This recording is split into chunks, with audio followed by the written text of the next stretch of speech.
podcasts you love. From people you trust. This is TWiT. Hi, this is Leo Laporte, and this is my Tech Guy podcast. The show originally aired on the Premier Network on Sunday, January 31st, 2021. This is episode 1767. Enjoy. It's your last chance to take our annual survey. Once a year, we ask you to answer a few questions so we can get to know you better. It helps us tailor our programming to your interests. It also helps us sell advertising. It's completely voluntary, but it sure does help. So if you don't mind, go to twit.tv/survey21. It closes February 8th, so you got one more week to do this. twit.tv/survey21. Thank you in advance.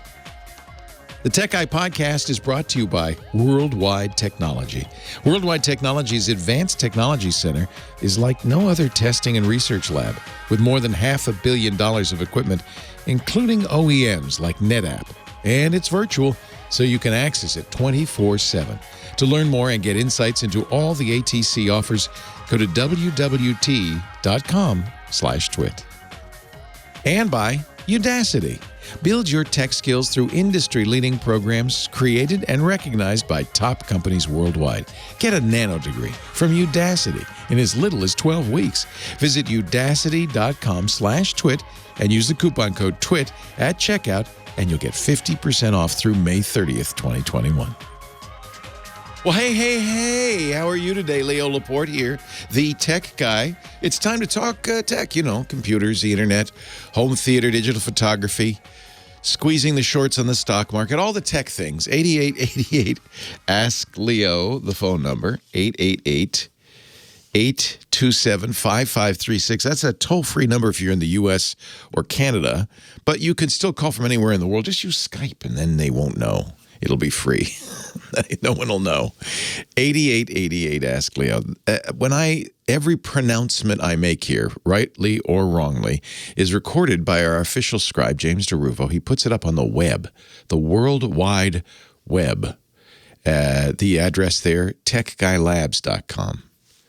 When I first started doing this many, many years ago, especially on TV for some reason, and this is the mid-90s, they would insist you say http://www.techguylabs. I left out the dot techguylabs.com. I finally convinced him we didn't have to say https://. Took me a while. And this is the network. I won't say which, but this is a network. Oh, you don't have to say that? No, because you don't ever type that. You don't have to say it. And then it took me a lot longer to convince them that you don't need the www. You just say techguylabs.com. So we'll simplify. We'll shorten. Right? Everybody understands. techguylabs.com. That's where you go. That's free. There's no sign up. If you hear something, there's a link there or the commentary or whatever. You can leave comments if Leo's got it wrong. Does happen. Just leave a comment there. No charge for any of that. We even put the audio and video from the show after the fact up there, so you can confirm that Leo got it wrong. Mr. Laporte, you're exactly wrong on this, and I'd like to tell you why. Fine, please. Let's get it right. That's the job here. So last show I talked a little bit about this. I'm not going to go into it because I went on and on last time because it's a complicated thing to explain. This whole GameStop, Reddit, stock market crazy thing that happened this week, and the SEC is investigating, and Senator Warren and Alexandria Ocasio-Cortez and others are saying we've got to investigate what happened here. What's really unclear, what it looks like, to be honest with you, is a revolt of the normal people against the billionaires. That's on the face of it anyway. That's what it looks like. There may be more to it than that. The billionaires may be on the other side too. Stock market. There's nothing new about stock market manipulation to them guys. Some say, oh, it's just hedge funds trying to take down other hedge funds, that kind of thing. People were upset because Robinhood which is, by the way, the wrong name for this app, but maybe you use it. Robinhood, there's another one called Webull. These are apps that really actually changed the way stock market trades happen. They charged no commission. And so they made it very easy, really easy, maybe too easy for people to buy stocks. Of course, then Fidelity and Schwab and others had to say, well, we don't charge commission either. But, you know, if something's free, there's a way they're making money on it somehow. And in the case of Robinhood, they make money on what's called the spread. When you buy a stock on the app Robinhood, you're not actually buying it from Robinhood, and they're not buying it for you. They go to a market maker, what's called a market maker, who does the actual purchase. And, you know, you see a price on Robinhood, but you should shop around because that price may not be the best price. In fact, the way Robinhood makes money is charging a little more for the stock than they're going to end up paying for it. And the market maker makes some money that way too. So it might not be the best deal on the stock. On the other hand, it's an easy way to get involved. And that's really what happened. That's what really happened last week, is that a lot of people who hadn't bought stock before, or who were kind of amateurs at it, or who just felt like, you know, here's a chance to either make a quick buck or stick it to the man or both, jumped on this stock that, you know, if you look at the business itself for GameStop, it's not auspicious. You know, it's a place where they sell physical games, which nobody, you know, the computer games, but everybody downloads them now. So that business is dying out, and they're in malls, which practically are gone too. So the whole thing is, and they've had 5 CEOs, I think, in the last 12 months, something like that. So the whole thing doesn't look, you know, on the face of it to be that strong. And that's why everybody in the, you know, the big boys were all betting against it. And that's when the little guy said, hey, watch this. Ran the stock price up, which meant that the big boys had to you know, plunk out some money, billions of dollars, to cover their losses, because they were expecting the stock to go down. It went up. They lost money. So they had to cover those losses. A couple of them almost went bankrupt. Other big boys said, here, take money. Take some money. It's more complicated than on the face of it. For instance, you know, you and I may say, oh, those hedge funds, they're for billionaires. Well, they're for billionaires, but they're not just for billionaires. In fact, if you have if you were in a union and you have a pension plan, or some companies, very often they're in the hedge funds too. In fact, you know, almost 10% of the money in hedge funds comes from what's called institutional investors. So maybe in effect, your retirement is in there. Oops. It's a very complicated system. The thing, and I'm not going to go on and on about it because I already did, but the thing I think is most interesting about this is really the larger thing. Have you ever been part of a mob? You know, a large group of people protesting or doing something, you know, maybe just bar hopping. When you get, I don't know what the critical mass is, when you get 30, 40, 50 people together, they start acting as one mind. Have you ever experienced this? I have, in my ute. One mind, and sometimes you'll do things that one mind will choose to do things you wouldn't as an individual do, often. The mob makes people kind of crazy a little bit. Now, normally in the old days when I was a young man, you have to go somewhere physical and kind of all be together downtown on Main Street or whatever. And so it didn't happen that often. And usually it happened, you know, for a reason or something. But now because of social networks, and this is the thing that I'm really intrigued by, we're seeing more and more mobs happen online. Now, sometimes it's good. You know, the revolt in the Middle East during the so-called Arab Spring, people organized on Facebook and Twitter. And in fact, one protester in Egypt named his child Facebook because he was so grateful to the role Facebook played in that revolution. But more and more, we're seeing these mobs act kind of not so well. And I'm a little worried, to be honest with you. I think we're going to see more and more mob action empowered by Facebook and Twitter and YouTube and Discord and all the other little Telegram and WhatsApp, the ways people can suddenly easily, without leaving the house, kind of join a large group acting in concert, maybe as one mind, maybe not as responsibly as you or me would as an individual, as you or I would. So that worries me a little bit. Do you think, I feel like we're going to see more mob action. Twitter is really a good example of that. People gang up on people on Twitter. If you use Twitter, most people don't, by the way, but people in my business, in the media and in tech, they love Twitter. And but more and more I'm seeing these mob actions on Twitter and like people bullying and ganging up, and it's not pleasant. Worries me a little bit.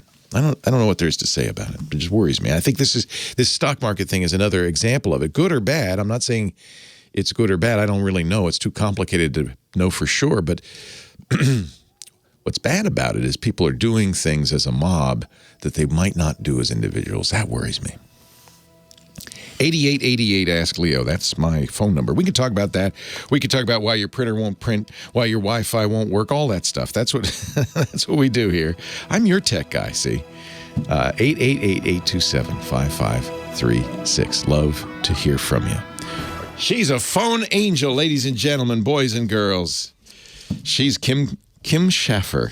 I almost called you Kim Commando. I'm sorry. Well, because somebody just wrote that. Yes, I saw it in the chat room and it came out of my mouth. Kim Schaffer, no relation. The unbreakable phone angel. Hello, Kimmy. Hello. How are you? Good. Good. I like that. Good choice, Laura. Yeah, that's a good one. A little Tom Jones. You can't go wrong with Tom Jones.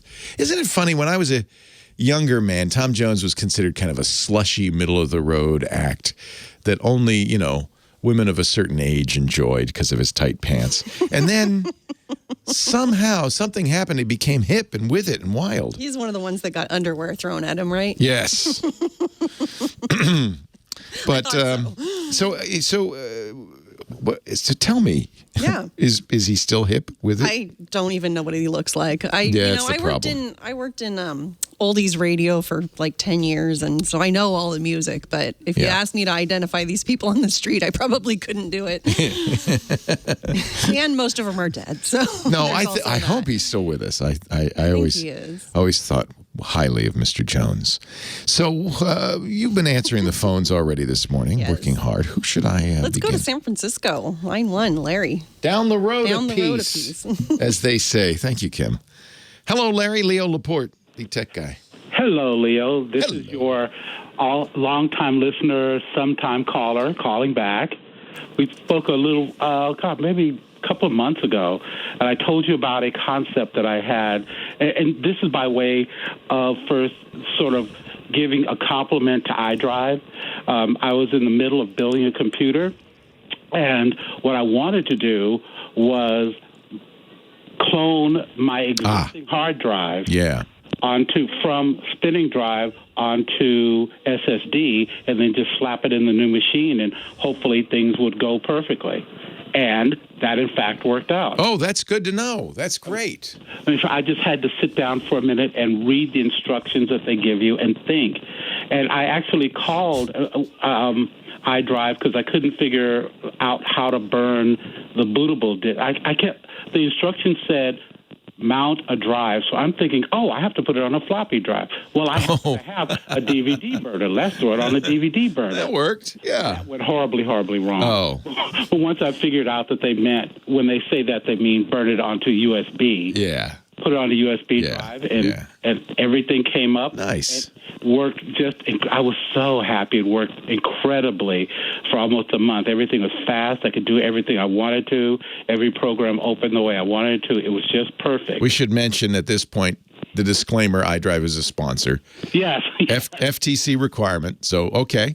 Yeah. So go on, but you didn't. But I mean, it's they don't sponsor Larry. So no, I paid for it. I took your advice and paid for it, and I'm just a customer who's really, really happy. Nice with iDrive. But you said something that worries me. You said for a month. What happened?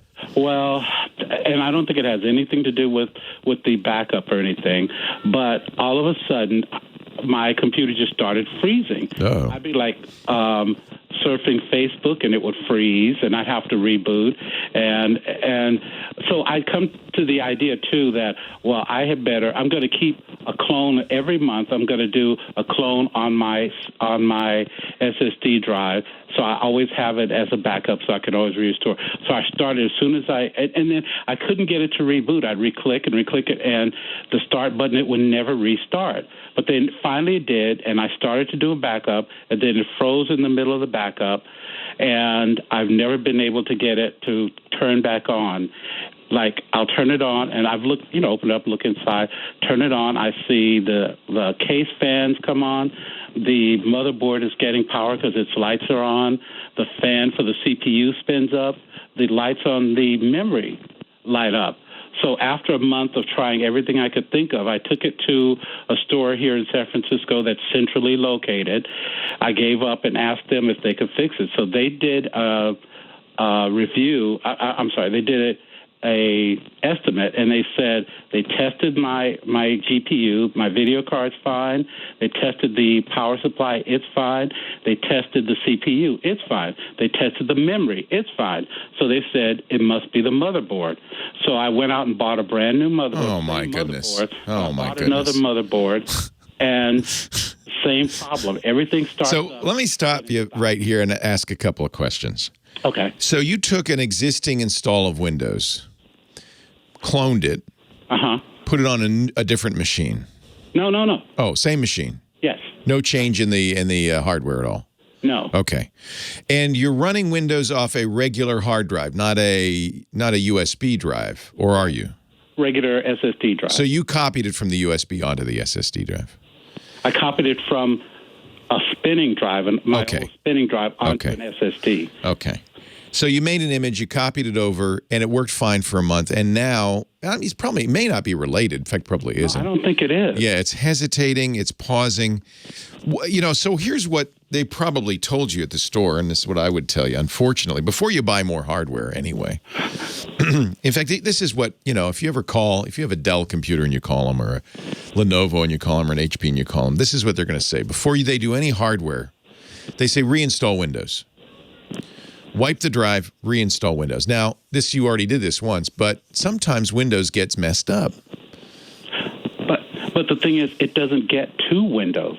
That's what I'm saying. Oh, it freezes before Windows even boots? Yeah, those three. What point in the boot process does it freeze? The fans come on, the memory lights on the memory come on, which I didn't even want memory with RGB, but there it is. So I know that the memory is getting, and then it stops, and nothing else. It doesn't, and the last thing on the screen you see is... I don't see the screen. You never see the screen. Yeah, it could be the motherboard, it could be the CPU, it could be cabling, believe it or not. But since you haven't changed anything and it worked for a month, cabling is probably not in there. Maybe. Do you hear beeps? No. No beeps. No beeps. Because usually there's something in the initial boot up, which I wonder if it's still part of the UEFI boot up process, called Power On Self-Test or POST. Yeah. Yeah, tests some stuff and it beeps at you if anything doesn't work. I wonder, there's a couple of things. Chat room suggesting, I think it's a good idea, that maybe your CMOS or your CMOS battery has gotten screwed up. I would go into your setup, before you boot, and clear it. Like reset to factory defaults. I can't get to setup. You can't even get set up to run? You can't hit video. Well, okay. So if you press whatever it is to get into setup, F1 or escape or delete, you don't even get to that point. Yeah, the store's right. There's something. It might be a new motherboard. Hang on. Leo Laporte, the tech guy. Sam Abuelsamid's coming up. Yeah, that's interesting.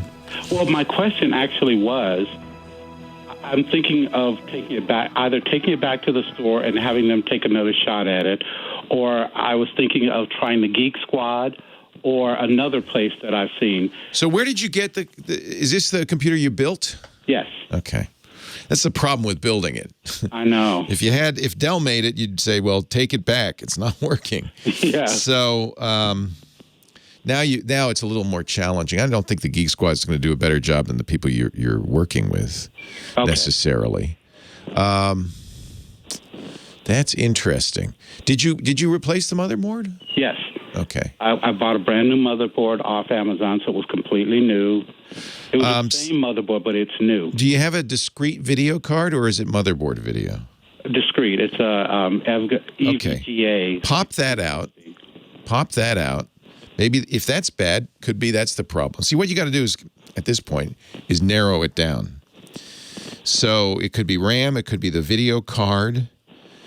You replace the motherboard. I would have as little stuff as possible with that motherboard. Oh, yeah, I have nothing else on. Yeah, take the card out, because you don't need that. The motherboard has its own video.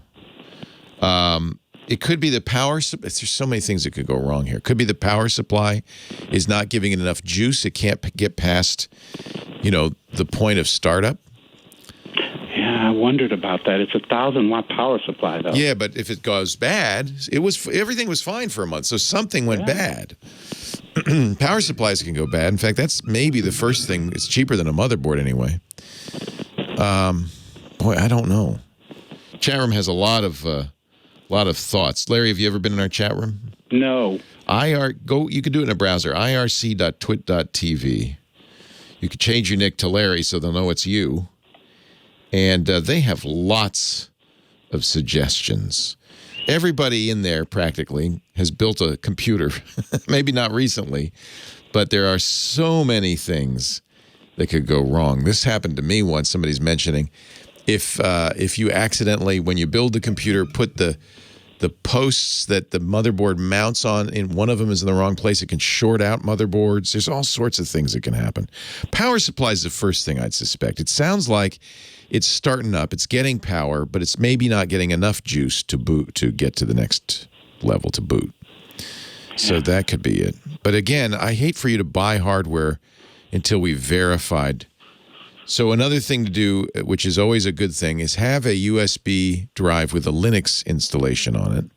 You don't have to install it. You can just download it, because almost all Linuxes, and try Ubuntu, will boot from the USB drive and run, so you can see if they work. That eliminates software completely. It says, all right, we're going to see if this works with just a completely different version of the operating system. If that's another thing to try. Now, if it doesn't, it sounds like you're not even getting to the point where you could boot anything. No. Yeah. In fact, I've taken all the drives out. So, like when I took it to Central Compute, which is the place I took it to, they're still around?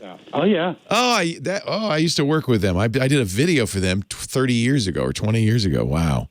I'm glad to know they're still around. Down on, are they on Mission or Howard? Where are they?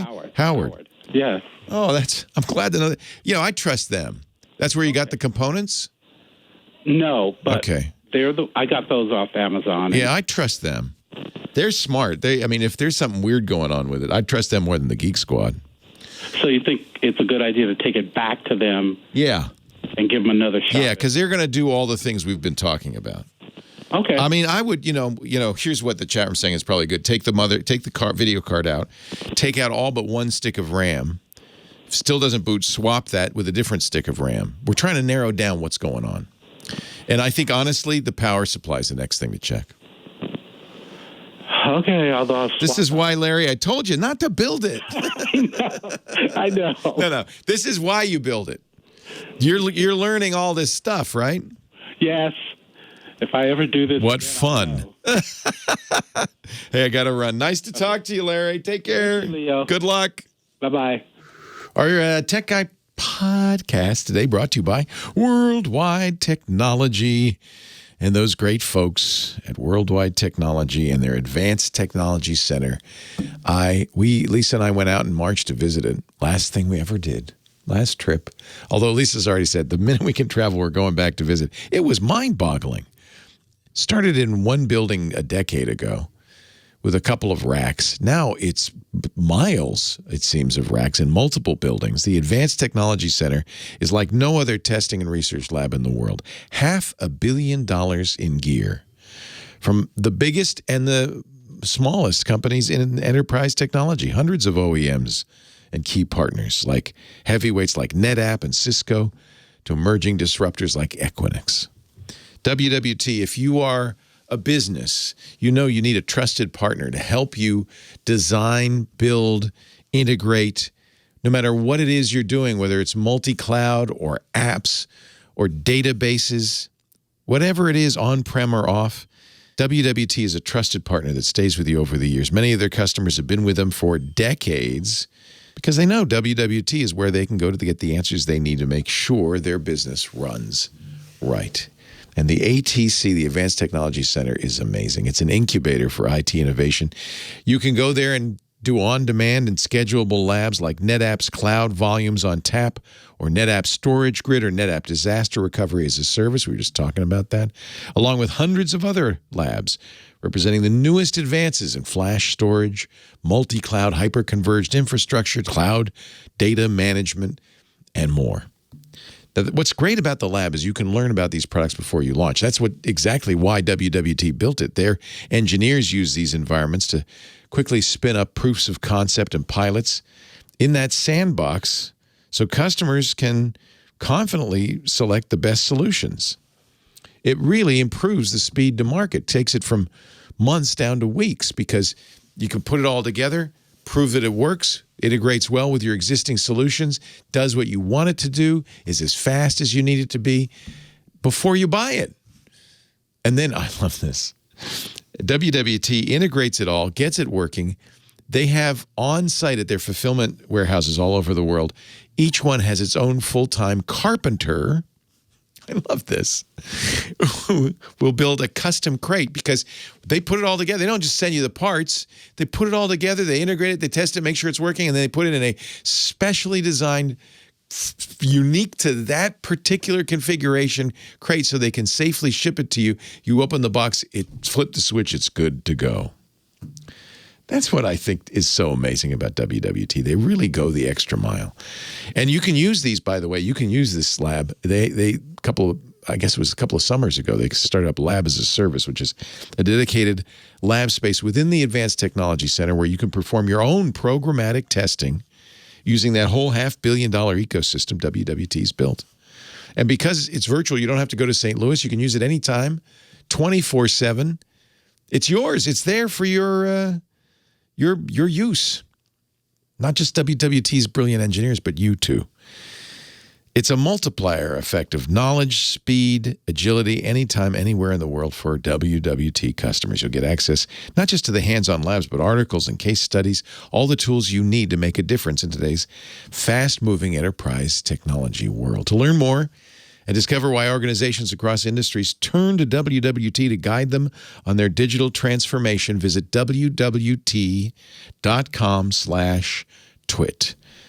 And, while you're there, create a My WWT account, and then you can access all those resources. You'll be blown away through WWT's Advanced Technology Center ecosystem, wwt.com/twit. WWT, delivering business and technology outcomes all over the world. Worldwide Tech. Thank you, WWT, for supporting the Tech Guy podcast. We appreciate it. And if you go there, please use that address so they know you saw it here, wwt.com/twit. Now back to the show. Leo Laporte, the Tech Guy. He's our low rider, riding along in his Mazda Miata.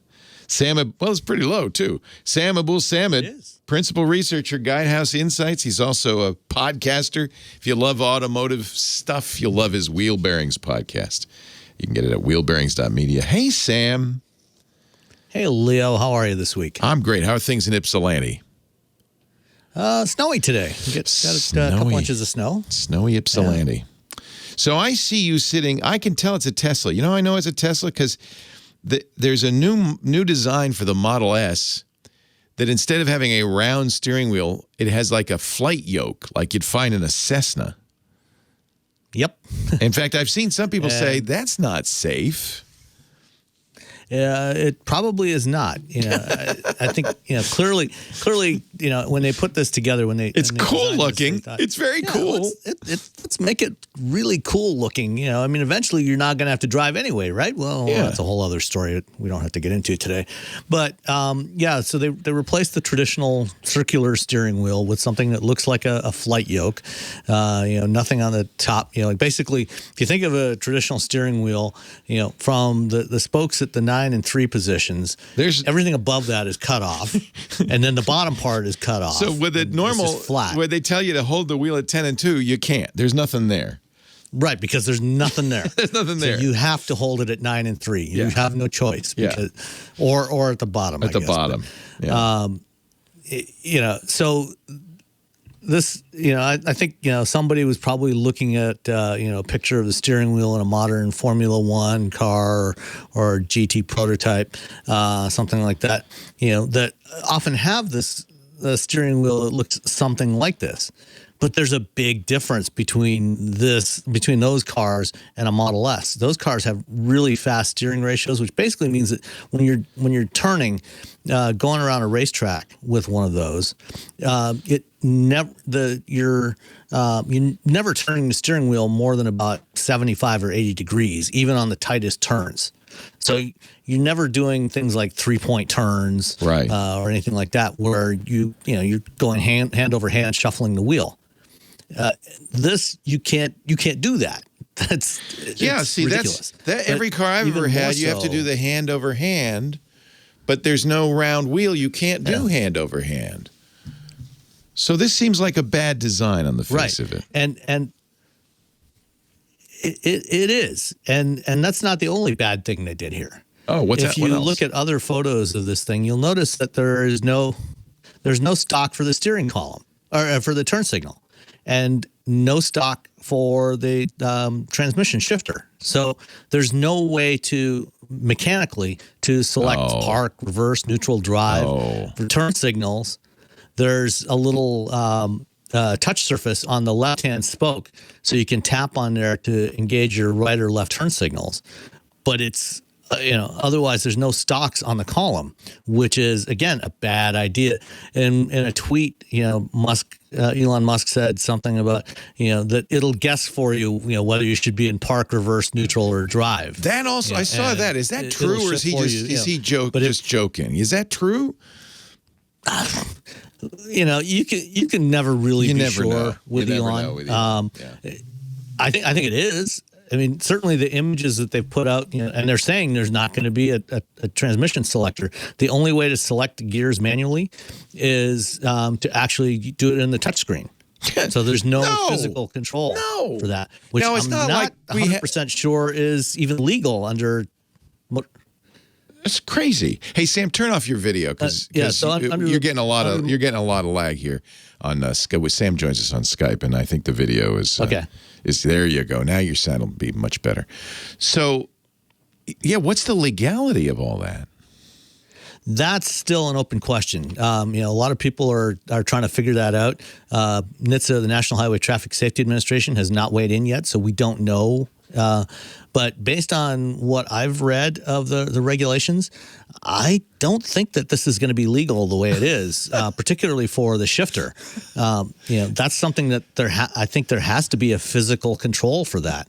And this is something that recently, they actually called for a recall on the previous the older Model S's and X's, because they had a problem with the computer that drives the screen failing. Right. And they're in trouble in Europe too now. Controls.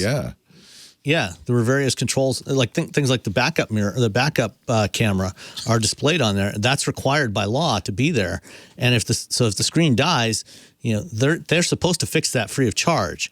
And if you can't control the transmission without the screen being on, that's bad. How much of this is just Elon? I mean, are they shipping this? No. No, they're supposed to start building them, I believe, in March. So we'll see. Between now and March, I wouldn't be at all surprised if another tweet from Elon comes saying, well, they won't let us do this. Oh. Yeah, regulators said it's not allowed. So man. We wanted to do something innovative, and they wouldn't let us. So that's often his excuse for things like that. Yeah, but we'll see.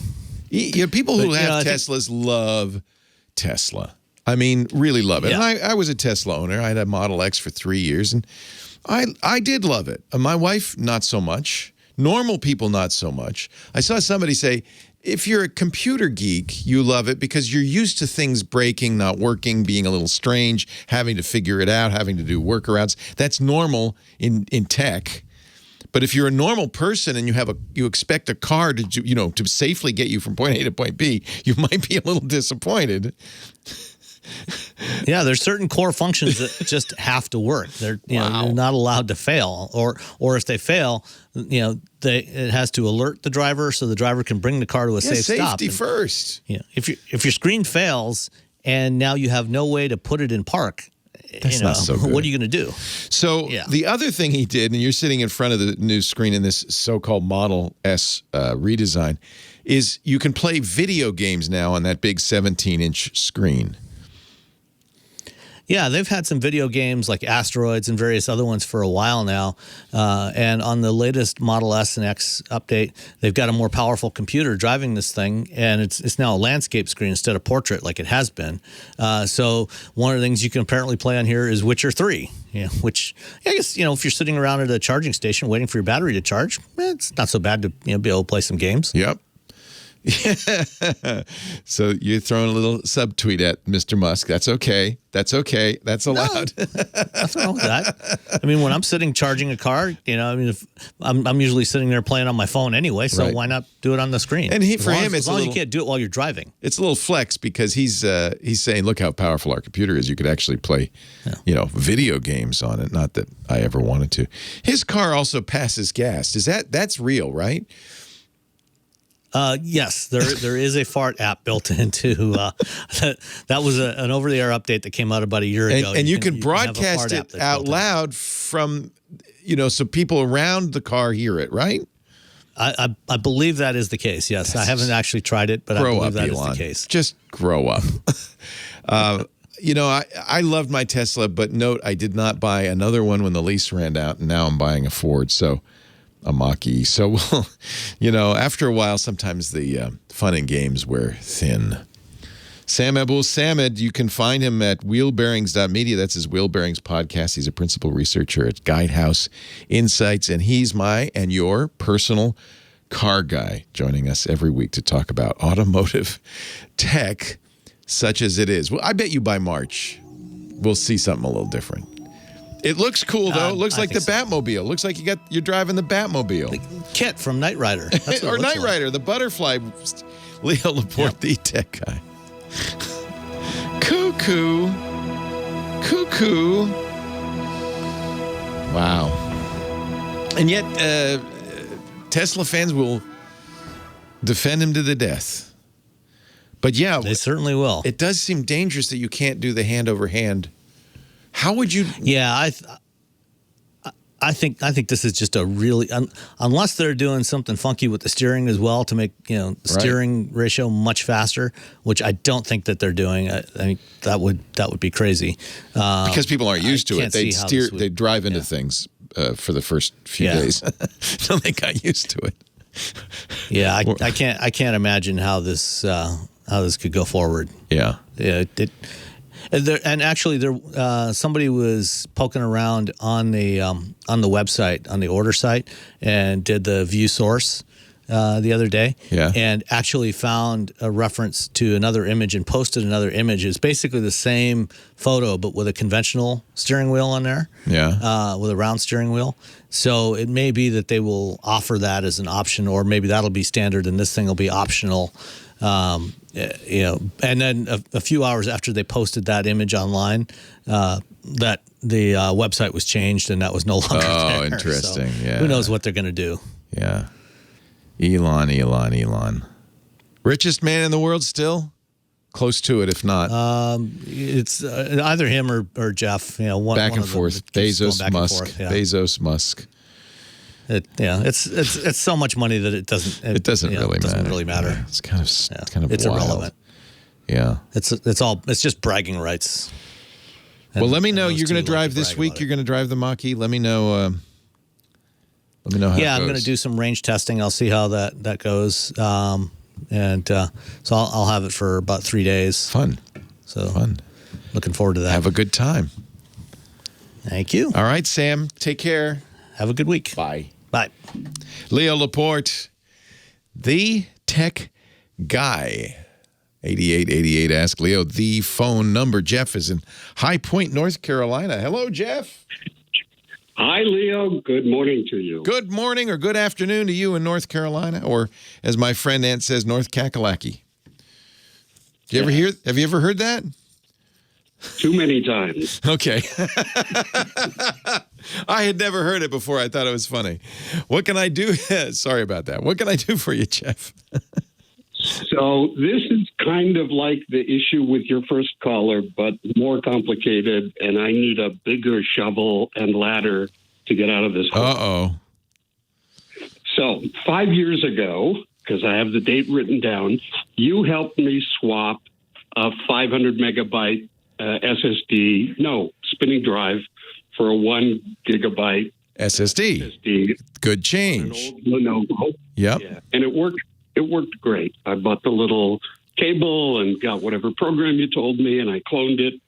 And for 5 years, that was just great. Nice. The other day, I bought a new old stock, later model Lenovo. Okay. An X1, the first generation X1, that came with a small M.2 drive. Yeah. And so I bought myself a 2 terabyte SSD, M.2 Nice. SSD. Yeah.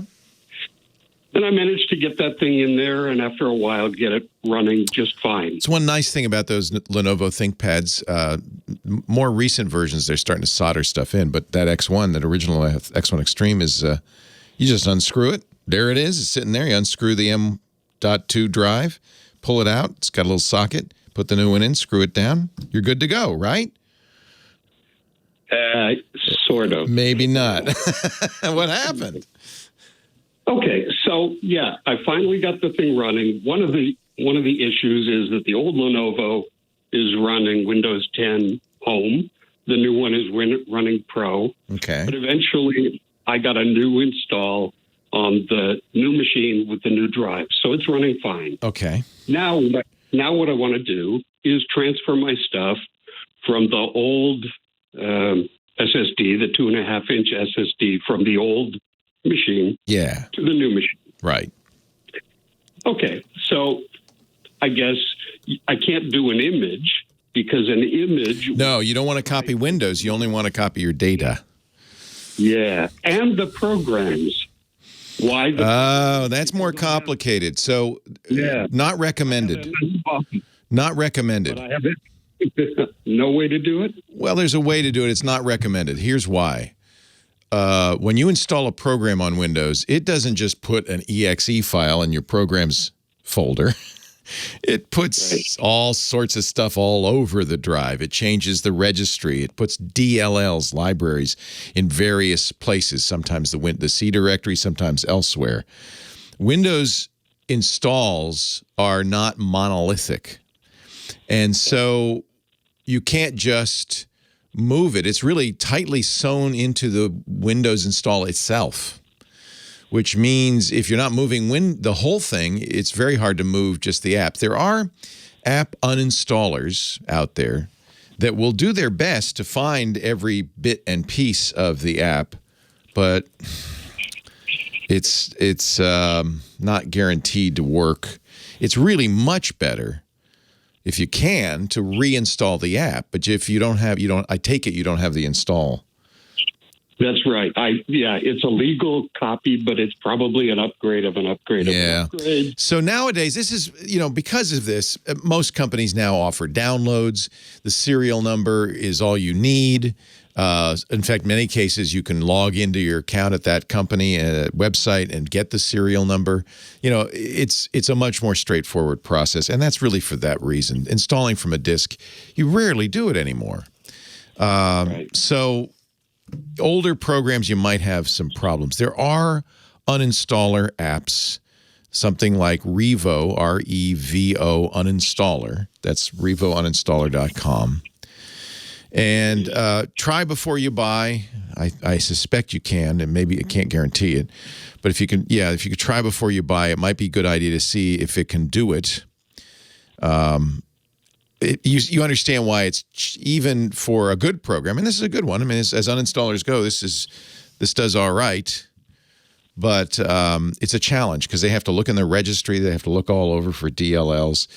Sometimes it used to be when a Windows app, when it was installed, would create a manifest, a text file containing everything it had done, and the uninstallers could look there and easily do it. But it seems like they don't do that anymore either, or it's an unreliable system at best.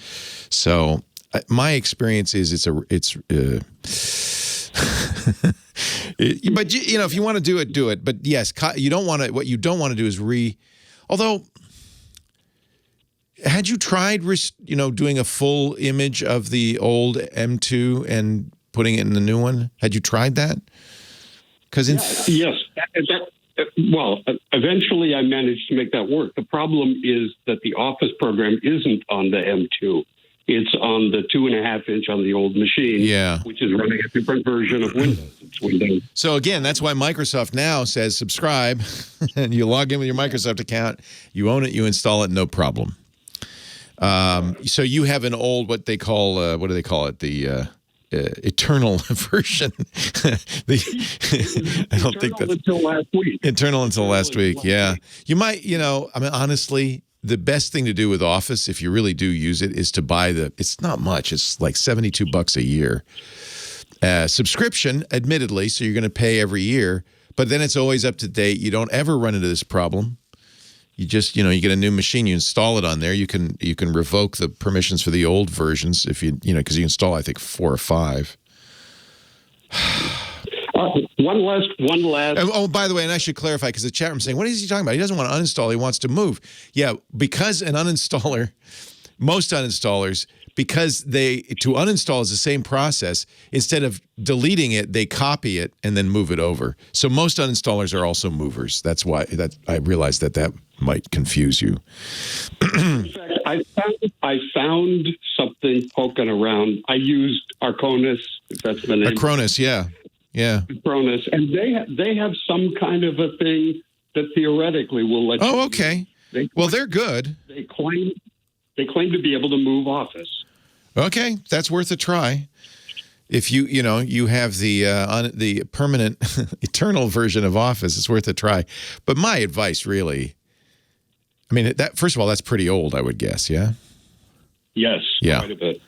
But I don't need any new features. It works just great. I understand. Yeah. It's not eternal, it's perpetual, but I think eternal might be better. The perpetual version of Office. Microsoft really doesn't want to sell that anymore. So at some point they're going to say, no, you can't upgrade this anymore. It is what it is. Try one of the application movers. There are ways to do it. They're sometimes successful, sometimes not. Office isn't probably too complicated. So okay.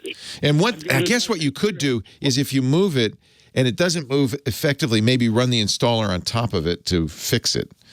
That kind of thing. Where do the installer from? That's a good question. Yeah. Yeah. Okay, one last question. Yes. Is it possible? So what I've done is eventually I took the 2.5-inch SSD out of the old machine. Yeah.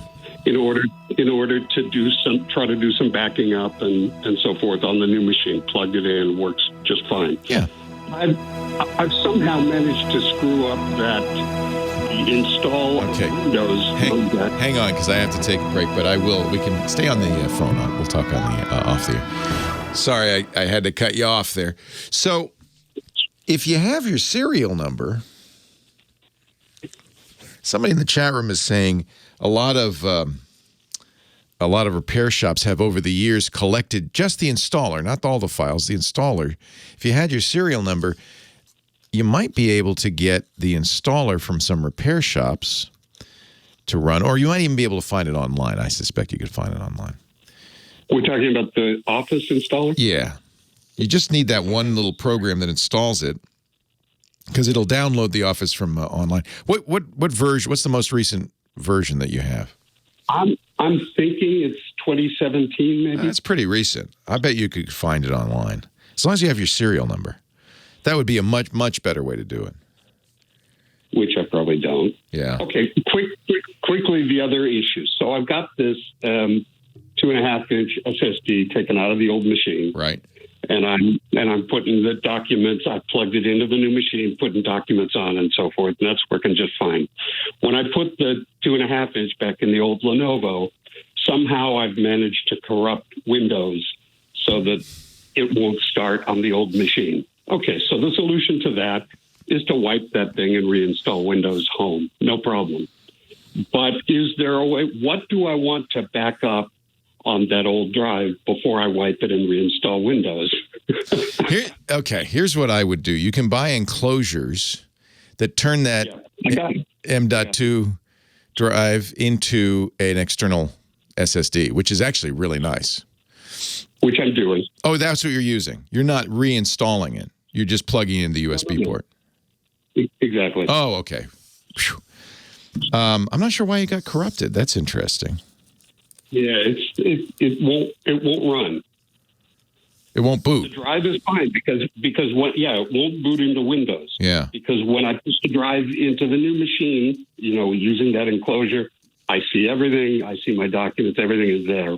So something has gotten corrupted in the Windows launching of that old drive. So there are a few things you can do. To answer your question directly, what you want is the Documents and Settings folder. Right. That's got everything that's yours in it, not the apps. You're going to have that same problem with apps. That's okay. Yeah, but all your data is in, and actually, if you look in Documents and Settings, you'll see there's a directory for your login and then any other profiles that are on there as well. Okay. So it's in the C drive. Actually, no, they've changed that. I'm sorry, I take it back. It's now users. I'm old school, so it's users. And if you have more than one user, copy the whole user folder. Otherwise, you could just copy in users. There'll be your login. You can copy that instead. So really quickly, I wipe that drive, reinstall Windows, put it back in the machine, reinstall Windows Home, copy over the backup of the users, and I should be good to go. Yeah. Otherwise, in fact, maybe before you do that, you might try repairing that installation.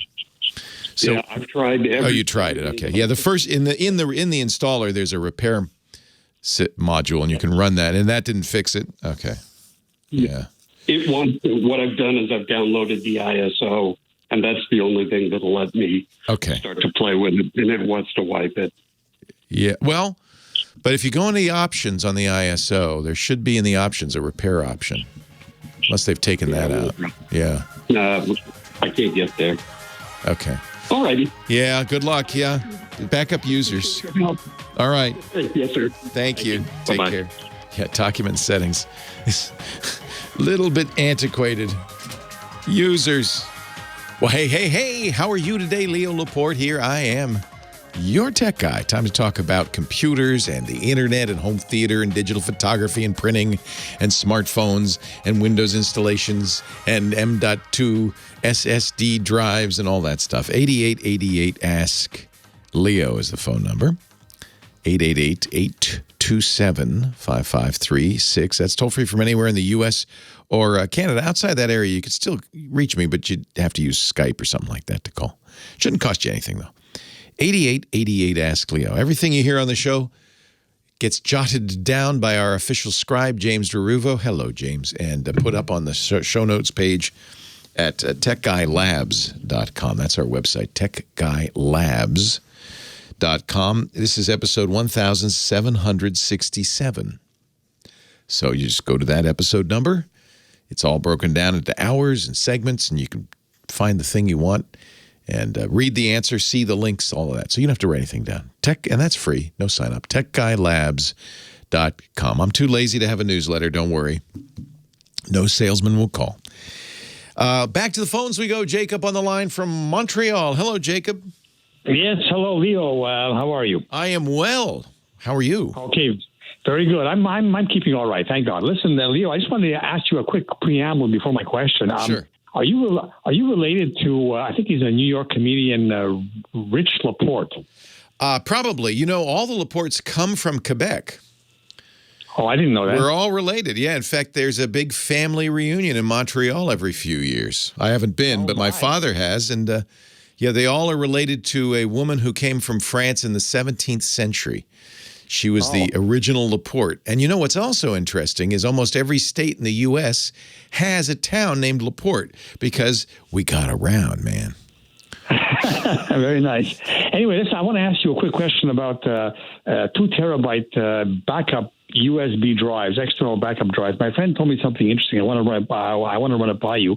I'm running Windows 10, professional. I ran Windows 7 before, so when I do a backup of my 1 terabyte disks, I use the 2 terabyte USB external drive because he said that works according to what he knows to be the case. So I mean, there are two choices. You can do an image that's one solid image, or you can do an image that is composed of files where you can restore files by file, or you do the image, restore the whole thing. So those are the two kind of backups I do. I'm just curious, is there anything about the read-only memory, the ROM of the drive, which makes it work properly, which makes it do a proper backup, those two kind of backups on certain drives and others not? He gave me an example, the Seagate hybrid 2 terabyte, or the Barracuda, which you can put into a case. Are there any? I mean, shouldn't it be the case for all 2 terabyte backup drives? So, because after all, isn't the ROM supposed to work with the OS? It should look exactly the same to the operating system. What he's talking about is there are some drives. This is less common now that single 2 terabyte drives are widely available and inexpensive. But in the early days, they would take 2 terabyte drives, 2 1 terabyte drives, and use RAID in the ROM to combine them. So that Barracuda and others might have 2 drives in there. But from the point of view of the operating system, it should be a single drive. It's not visible to the operating system if the ROM's properly done. Now, there are issues, not so much modern day, but for a long time, you might remember this in the early days, you were limited on how big your files could be and how big your drives could be because of the system Windows used to keep track of all that stuff. They used too few bits to keep track of larger drives or larger cylinders or more numerous cylinders or files larger than 2 gigabytes, et cetera, et cetera, et cetera. So there were all sorts of workarounds. But if you're using Windows, is it 7 or 10 you're using? Well, actually, when I do the backup, it's called a Windows 7. Oh, you're using the classic Windows 7 style backup in Windows 10. That's the image backup. Yeah, and I like that backup. I don't know why Microsoft calls it that. I guess they're planning to phase it out maybe or something. But yeah, that's what I use to and recommend. It's a good deal. No, but the part I don't understand is, I mean, the ROM of the drive, no matter what manufacturer, whether it's it shouldn't matter. Or whether Windows should look at it and say it's a 2 terabyte drive. Right. But the thing is, my friend is telling me he's from his experience, he handles hundreds of computers. From his experience, he's found that certain drives will not do the backup properly, and in his experience, the Seagate does. So I'm just wondering why that's the case. I've not experienced that. Let me ask our vast audience in our chat room if they've had any issues. Is he saying that their drives that don't work well are those RAID drives, or has he said anything about which drives don't? No, he's talking about the typical pocket size. USB drive. USB drive. There are several manufacturers that make that, and he says not all of them will give you a seamless backup. So when it comes to restore, you won't have any problems. Not all. I think he's having problems for other reasons. Perhaps the drive format, if he's formatted it as FAT32 or something like that. I see. Any drive should work just fine. Make sure, ideally you format it as NTFS. You want to make sure it's not MBR but GPT. That's the boot format. And you shouldn't have any trouble. My suspicion is there's something else about those drives that he didn't know. For instance, they're formatted in an older format. I see. Yeah. Okay. I wouldn't worry about it. If you get a new drive, format it NTFS to make sure that you have, all the capabilities of that drive and that file system. That's the modern file system. And then you should be able to back up just fine. To any drive. I can't think of any reason why that wouldn't work. All right. Thank you, Leo. You're welcome. That's an interesting question. Again, I could be wrong if somebody says, oh, no, I know what's going on. I'd like to know why. I can't think of any reason why that would be the case. You know, in the old days, there were definitely issues. Lots of them, because, you know, drives got much bigger than anybody ever thought they would. And so we had to do all sorts of things to trick these drives. But if you get a modern hard drive, you know, a 2 terabyte or more, I back up to a 4 terabyte hard drive. I don't see any issue. You can buy 16 terabyte hard drives, single hard drives that are 16 terabytes now. And I use those all the time in my network attached storage. I can't think of any reason that would be an issue. In my head, I'm thinking in my head. 8888 asks Leo, though, if you call me, or you can leave a comment at the website, or you can go in our chat room, irc.twit.tv. If you know of an issue, you know, I'd certainly like to know about it. I don't think there is, as far as I know. I don't think there is one. Leo Laporte, the tech guy, 8888. Ask Leo the phone number. Gary on the line from Buffalo, New York. Hello, Gary. Hey, Leo. How you doing? I'm well. How many feet of snow? We don't have much here in the city itself. South of here, they've got some. Oh, I'm glad to hear it. And I'm sorry about the Bills. I was rooting for them all the way. Next year. Well, they went quite far. They went further than expected. Yeah. They'll be around. That's exactly the attitude. That's right. But here's my problem. Wink has apparently gone offline. You know, it's very frustrating. Any idea why? Are they? They ran out of money. Is that it? Yeah. Out of business. Well, it was a bad business model. So you just bought the hub. It's a smart home hub for people who don't know what we're talking about. And you just bought the hub, but that's it. And what they really needed to do, what most people need to do, is a subscription model. That's what, more and more you're seeing, because they have to continue to update it and et cetera, et cetera. Now, I'm seeing on the Wink homepage all the connectivity issues.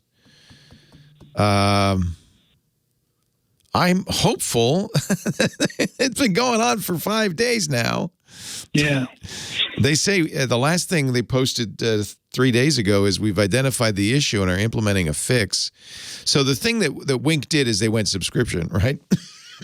Yeah, it was $5 a month. A lot of people were upset about that. But now I'm wondering if something else is going on, like they ran out of money, like that wasn't enough. Like a lot of people, as I suspect, did you pay the money? Yeah, I was paying the $5 a month. Yeah. But so now I'm thinking of switching to the Hubitat or... because that's open source. And, so here's the problem. In order for Wink to work, they have to run servers. For a long time, they were giving it away, basically. You buy the device, and they were giving it away. So they changed their business plan last year and said, all right, can't do that anymore. This annoyed a lot of people. We're going to charge you a subscription. People felt like, well, that's not the deal. But you know what? This is the problem. You can't make it work if you don't have a revenue stream, because you've got to run this server. I'm suspicious about this outage because my guess is not enough people did it. But I don't know. It's been a long time. 5 days is a long time to not work. So. Well, apparently with this Hubitat, though, you got to connect to their server to set it up and stuff. So I'm worried about, are they going to have the same problem eventually? And what about Samsung Smart Things? They don't have a subscription either. Are they going to? Are all of these? Well, Samsung's a little bit of a bigger company, so there's the good news on that. I was thinking of Hoobs, not Hubitat. So Hubitat is just another, it's like Wink. It's another business. So what is it? Is it there are a number of open source bridges. Hoobs is the one I was thinking of, HOOBS.org. And I think less likely to go out of business. You can buy a Hoobs box. It's running the Hoobs software. It's basically a Raspberry Pi, so you can build it yourself as well. Works with HomeKit, Google Home, Amazon. So you choose your ecosystem. People I know who are I do not do smart home stuff because this is just so complicated. And things like this happen, and it makes me nuts. Well, I have all my lights on. I can't find my... I know. You can't turn things on. I know. It's not a good system. No, so I'm so used to telling, who to turn things on and off for me, that when Wink went out, I'm looking, how do I turn everything on now? I'm sure they'll come back. Well, I'm not sure they'll come back. I don't know. openhab.org is the open source vendor and technology agnostic homemade automation software. I would take a look at OpenHab, get a Raspberry Pi. You run your own server. You'll never again have to worry about a company saying, I want $5 a month, or our server's down. You're running it yourself. I think they're going to have to do something like that. Yeah, I think that's probably the solution. It works with, as far as I know, everything. The people I know who do this stuff, my friend Stacy Higginbotham, if you don't read her site, Stacy on IoT, she's really good on this, STACEY on IoT.com. Let me see if she's got anything on this Wink outage, because this is ridiculous. Yeah, no, nothing. I have to think it's related to Wink struggles last year with the subscription thing. 5 days is too long not to be able to switch on or off your lights. Yeah, well, you can still do it, but you can't do it with the automation. None of it works. All this stuff that you worked so hard on. I think smart things would be fine because it's Samsung, but there's always that risk that, at some point Samsung would lose interest. So that's why I think ultimately doing it yourself with some sort of open source thing is going to be the best, like OpenHab or Hoobs, Hoobs. Hoobs, you buy the thing, but there's no server. OpenHab, you actually could build it yourself with a Raspberry Pi, which is nothing, $35, or just a computer that's lying around. That way, you don't need the cloud. You just, and your stuff will work. Yep. Yeah, that's what I'm looking for. We do have somebody in the chat room who did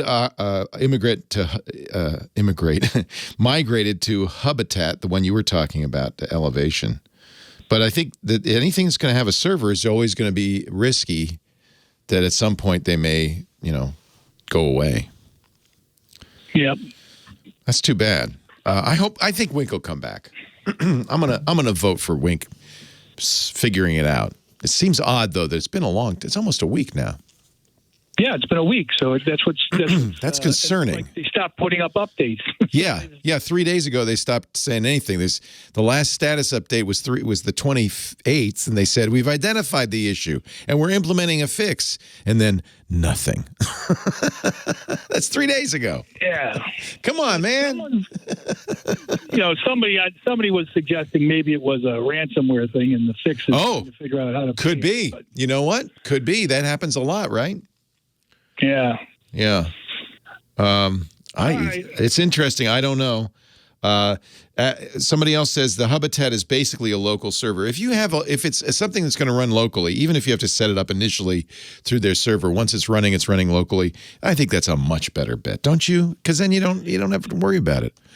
The other thing it looked like with the Habitat looked like it was local, but then I read that every time it goes off, if you unplug it, you have to reconnect to their server to get it up and running again. So I don't like that either.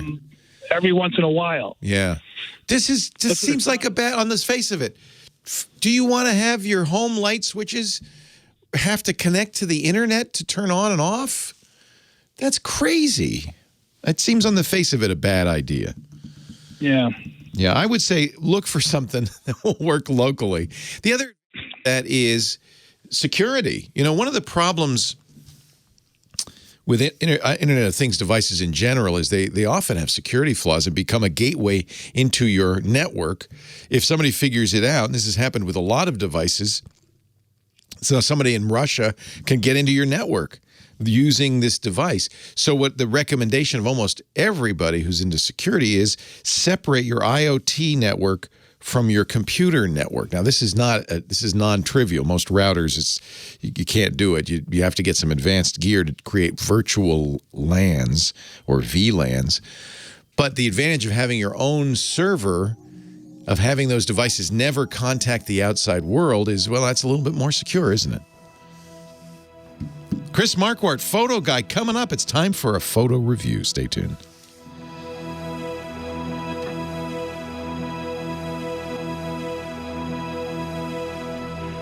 When did we get to the point where we thought this was a good idea? Oh, yeah.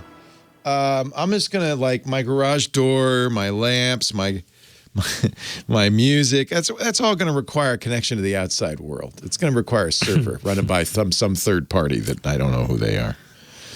That seems like a bad idea. Yeah, lights and heating here. That's the extent of it. What do you run? What do you run off a hub?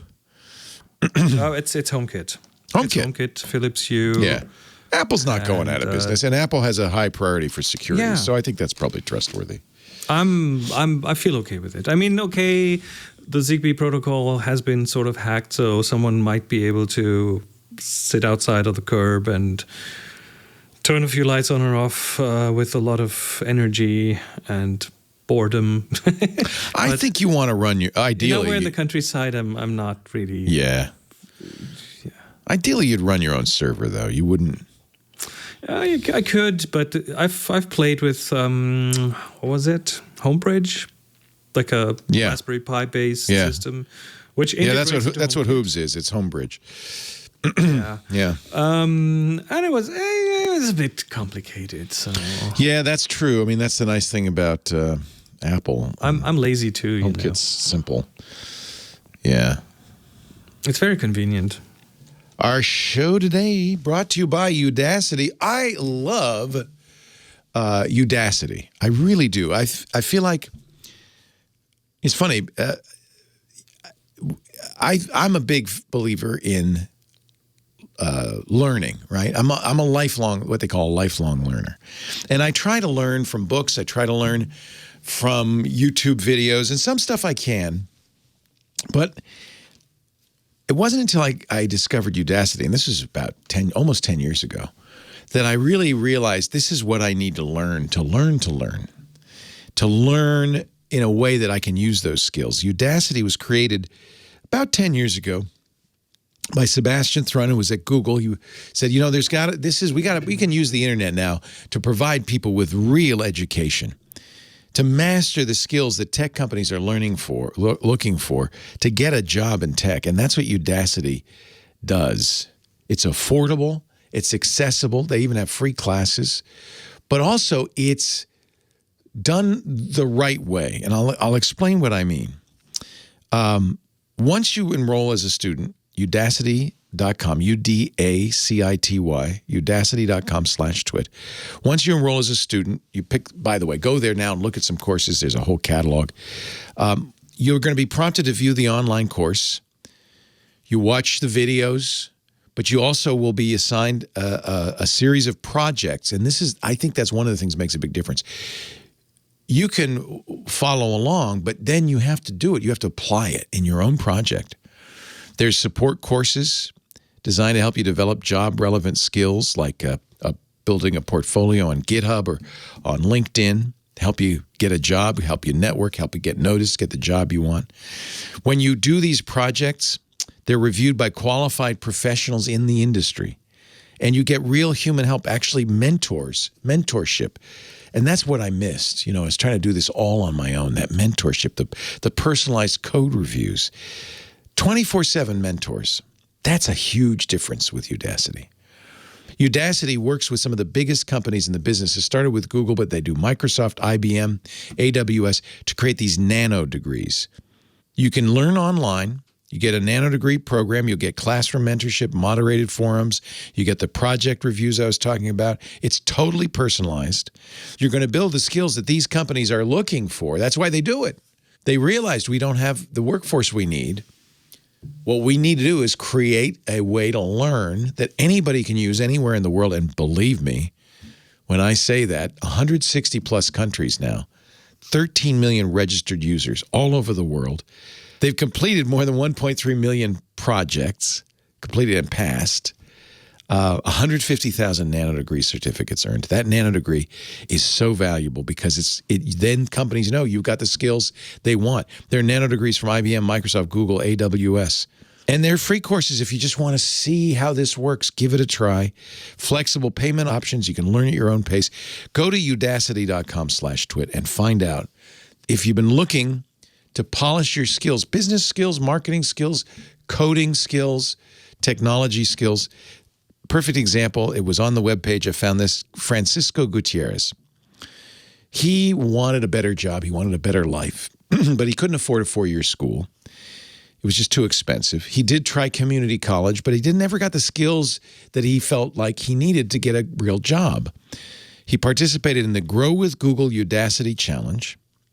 Did so well. Smart guy, right? He got a full scholarship for the mobile web specialist nanodegree. That was all it took. It got him an internship at Microsoft and then a full-time role as a software engineer. He's living the dream. At Microsoft, this is all possible because of Udacity. Technology is changing everything in the world today, right? Businesses all over the world. Check out Udacity for Enterprise. If you're in business and you want to upskill your labor force, we do this with our employees. It's great to give them a chance to improve their skills. We want to support that. Get the education that broadens your horizons. Udacity. Visit udacity.com/twit. Right now, 50% off through May 30th. You'll probably notice there are other coupon codes there. If you would do me a favor, use the coupon code TWIT. I want them to know you saw it here. It helps us. And you'll get 50% off, which is a really good way to get started in the nanodegree so your future is bright. I just think it's so much fun. Udacity.com/twit. The coupon code is TWIT. I haven't decided. I think my next course is going to be Intermediate Python. I don't know. I'm not sure. There's so many choices. There's lots of free stuff there too. Check it out. Udacity. And by the way, they're looking for mentors. If you already have taken these courses and you got, some skills under your belt, you can get a paid gig as a mentor. So check out the mentorship program too. That's what I like about Udacity. It's this one-to-one personal touch. Udacity.com/twit. Coupon code, very important, TWIT. Thank you, Udacity, for supporting the tech guy. Udacity.com/twit.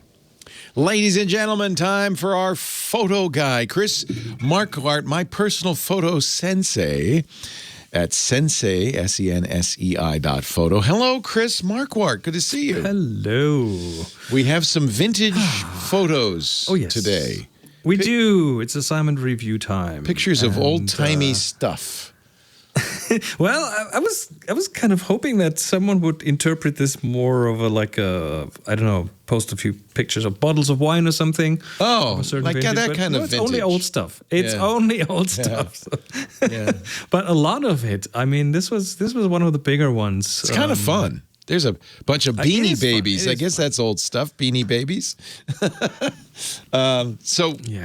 This is what we do every month with Chris. We're going to do a new assignment at the end of today's episode, so get ready. Chris picks a word, and it's our assignment to go out and take pictures and illustrating that word or concept. This month it was vintage, and as you can see, Chris doesn't say, it's got to be vintage wine or vintage gear or just whatever that means to you. And I like those assignments to be kind of a bit loose, so you can interpret things. It's not a competition. It's the whole idea is just to get you out there taking pictures. Absolutely. So a lot of people have participated and sent in their photos, and I have chosen 3 of those, as usual, to look at. And the first one that I've chosen is by Carrie D.V., titled Old Church, Gippsland. Okay. So it's a very simple, straightforward photo of the interior of an old church, and it's a black and white photo. It's kind of symmetrical in the middle.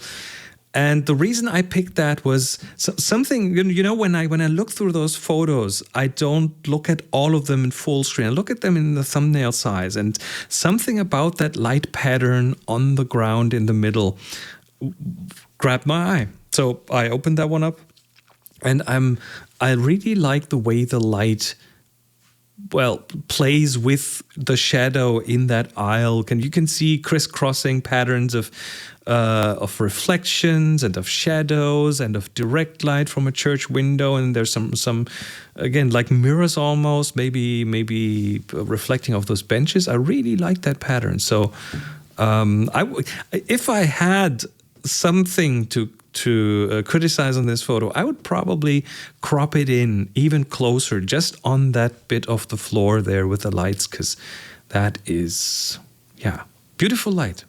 I do that whenever I see geometric interest in a photo. I'll try to go black and white just because it kind of emphasizes it, takes the eye off color and other things, and you can really see shapes and shadows and stuff. Very nice. And it works well here. It works really well here. Yeah. So, good job, Carrie. Second one I chose is by Larry Elbower, titled "Vintage Wagons," and this one I'm a fan of because, first of all, I didn't even know the Radio Flyer wagons, the pull wagons. I had to look those up. Oh, these are classics. So, that's every kid who had a little red wagon had this Radio Flyer. Certainly look like it, and I like it because it has multiple layers. So you see this through some shop window, you see them stacked up, and then you get in the upper half of the picture, you get the idea, wait a minute, I'm outside, I'm looking inside, and you see a tree and some building reflected back at you and some sky in that. So in the top part, it's almost like it obscures the logos and things. So I like the multi-layer nature of that, and also the repetition, all these different wheels and wheel sizes. It's just it has a cozy feeling, I think. Well, when you were a kid, did you have little red wagons in Germany? No, we didn't have those wagons. What I had as a kid was called Ketka, which was a little go-kart, which you pedaled. We had those too. Thing. I feel sorry for you. You didn't have little red wagons. Come on. We didn't have little red wagons, no. But now I want to be a kid again and have one. Yeah, they're fun. Yeah. Absolutely. So, last but not least, Eric Johnson, he submitted his snow truck, and this is a photo that he put some effort in. So it's first of all, it's a square format, which is unusual. Cameras Instagram usually don't do style. This nowadays. Yeah. So it's more Instagram style, he put a bit of a border around it. So there's a frame around it, a white frame, and then inside there's a bit of a border, which looks a bit like an analog photo. Now this is a digital version of it, but it looks a bit like a film photograph, and of course that fits the vintage topic. And then he put a truck on there, and that truck is snowed on. So there's like the snow simplifies everything a bit. And then there's a tree next to it leaning against the wagon, and the wagon's leaning against the tree, so they make almost like a couple in the photo. And it's an old car, so it's all-round good job.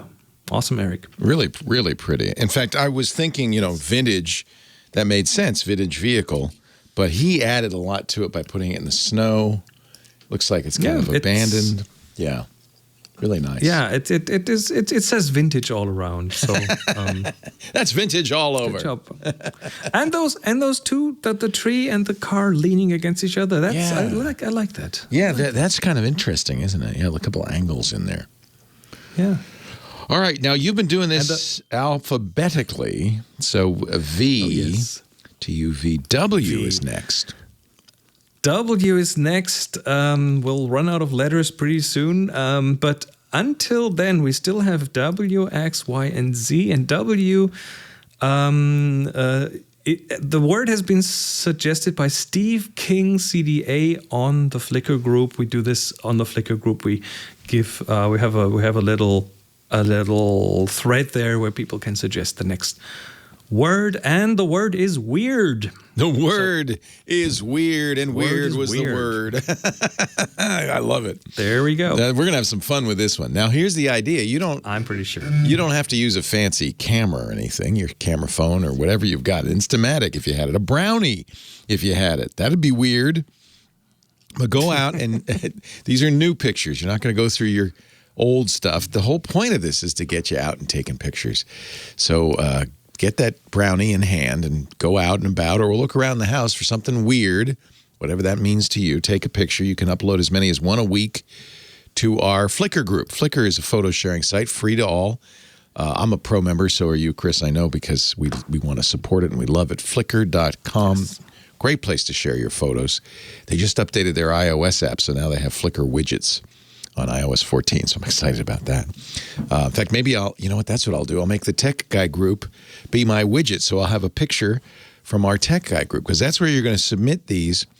Once you get it on Flickr, tag it TG Weird for Tech Guy Weird, right? So we'll know. That way Renee Silverman, our moderator, will go, oh, that's what this weird photo is. It's a submission. You've got 4 weeks. That's up to 4 photos you can submit. A month from now, Chris will take 3 of them and talk about them on the air. This is your only reward. Perhaps your name will be mentioned on the show. Well, with the Flickr widgets now, I think people can, if they submit something, they can actually push a photo right onto yours and my home screen. How about that? Oh, that's yes. So you're going to do it too. Good. Mm-hmm. Yeah. Yep. Now you've got some incentive. There we go. Flickr.com. Don't forget, you have to join the Tech Guy group. That's the big one. Picture me. Renee Silverman will welcome you, and then you can submit your weird photos. I might even do this one. That's a interesting challenge. Weird. Oh, yes. You could take a picture of something normal and make it weird. Doesn't have to be weird in itself. Possible. Yeah. Find Chris Marquardt's wonderful site, sensei.photo, SENSEI.photo, where you can get photo coaching and classes and all sorts of stuff. He's got a lot of great books, too. I highly recommend him. And, of course, he joins us every week. Thank you, Chris. Have a safe week. Thank you. Weird. I like weird. I was hoping wombat, because I have a wombat picture, but okay, weird is good. Aren't wombats weird? Yes, actually they are. And this wombat picture in particular is very weird. So I have to check out the widget. Weird wombats. Yeah, they just did that.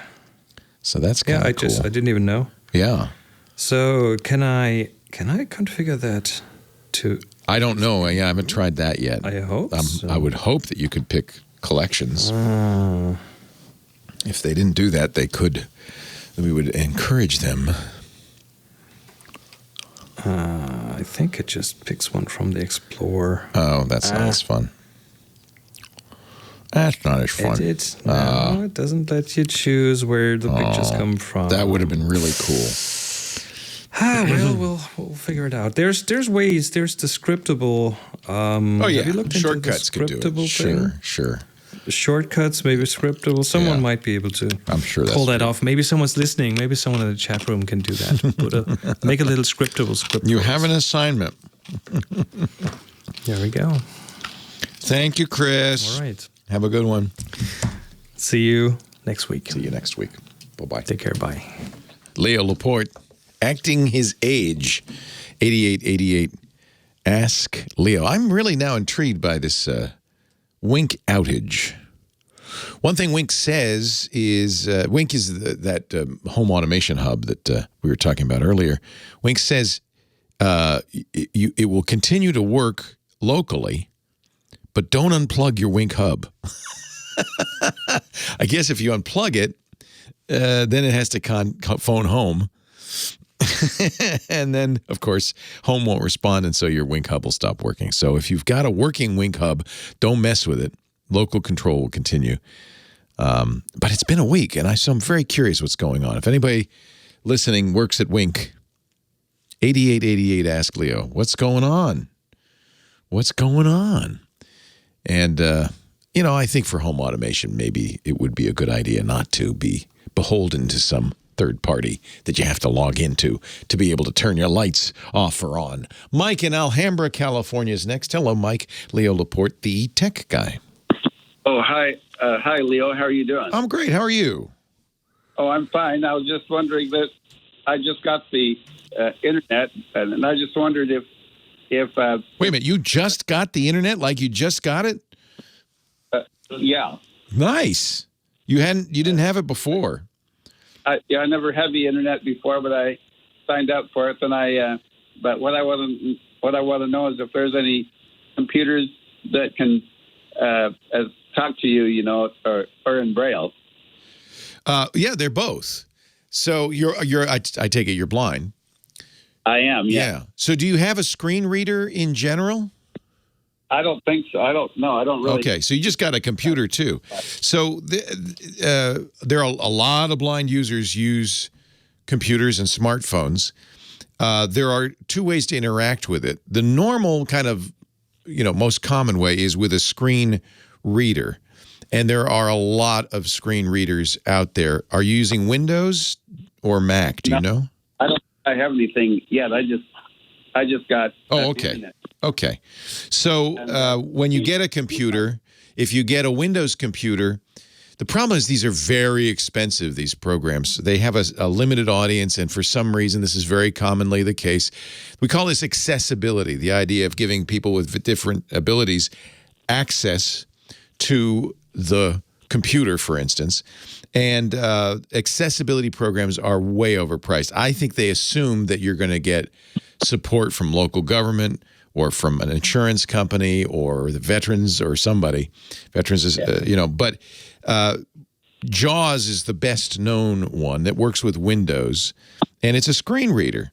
Now, I think it's a little time consuming because you have to listen to everything be read on the screen. But it does give you accessibility, and I know many, many blind users who use it. It's very popular.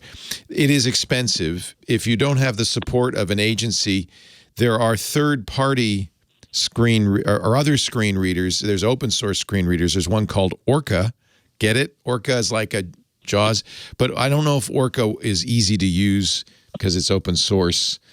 The other way you can go, so if you're fluent with Braille, if Braille is a good way for you to go, I have seen, and it's amazing, people use Braille screen readers.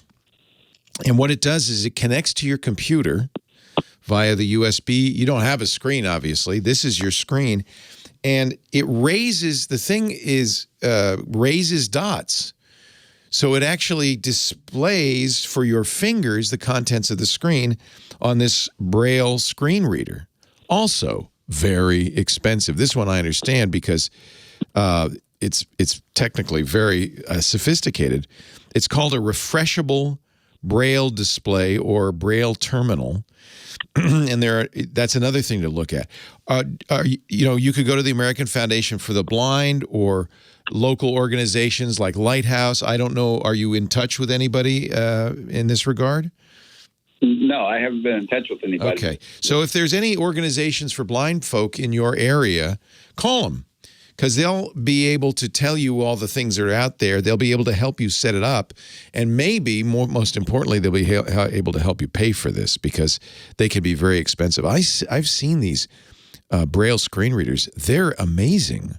And they give their users complete control of the computer as if they have vision. You don't need it. You can see with your fingers. So it's very, very cool technology. But again, like JAWS, it's going to be expensive. And somebody's going to have to help you set it up because you're new to computing. So somebody's going to have to explain how all this stuff works. Now, another important point, and this is for everybody listening. It's called accessibility. If you have a website, you want to make it accessible. And one of the things that means is having text representations of everything on your site, including images. And HTML, with the language of the web, has a capability of doing this. You can specify what's called an alt tag. But it really is important that you think about your website when you make a website and think about somebody who might be using a screen reader or a refreshable Braille display to read that screen and make sure it's accessible. So this is a very important issue for anybody who designs websites. Web accessibility. There are web accessibility evaluation tools. You can point at your website and it'll give you a grade. In fact, the World Wide Web Association has a list of I'll put a link in the show notes at w3.org, a list of accessibility tools. There used to be a great one called Bobby. Unfortunately, it's disappeared. But there are other replacements. accessibility means more than just screen reader. It means using contrasting colors appropriately so that people who are colorblind can look at your site and understand it. There's all sorts of things to think about, and a lot of us just don't think about it. So I want a little plug to make the web accessible for people like Mike who are new to the internet and want to look at your site. Why wouldn't you want to make your site accessible to all, right? That you want the most people looking at it.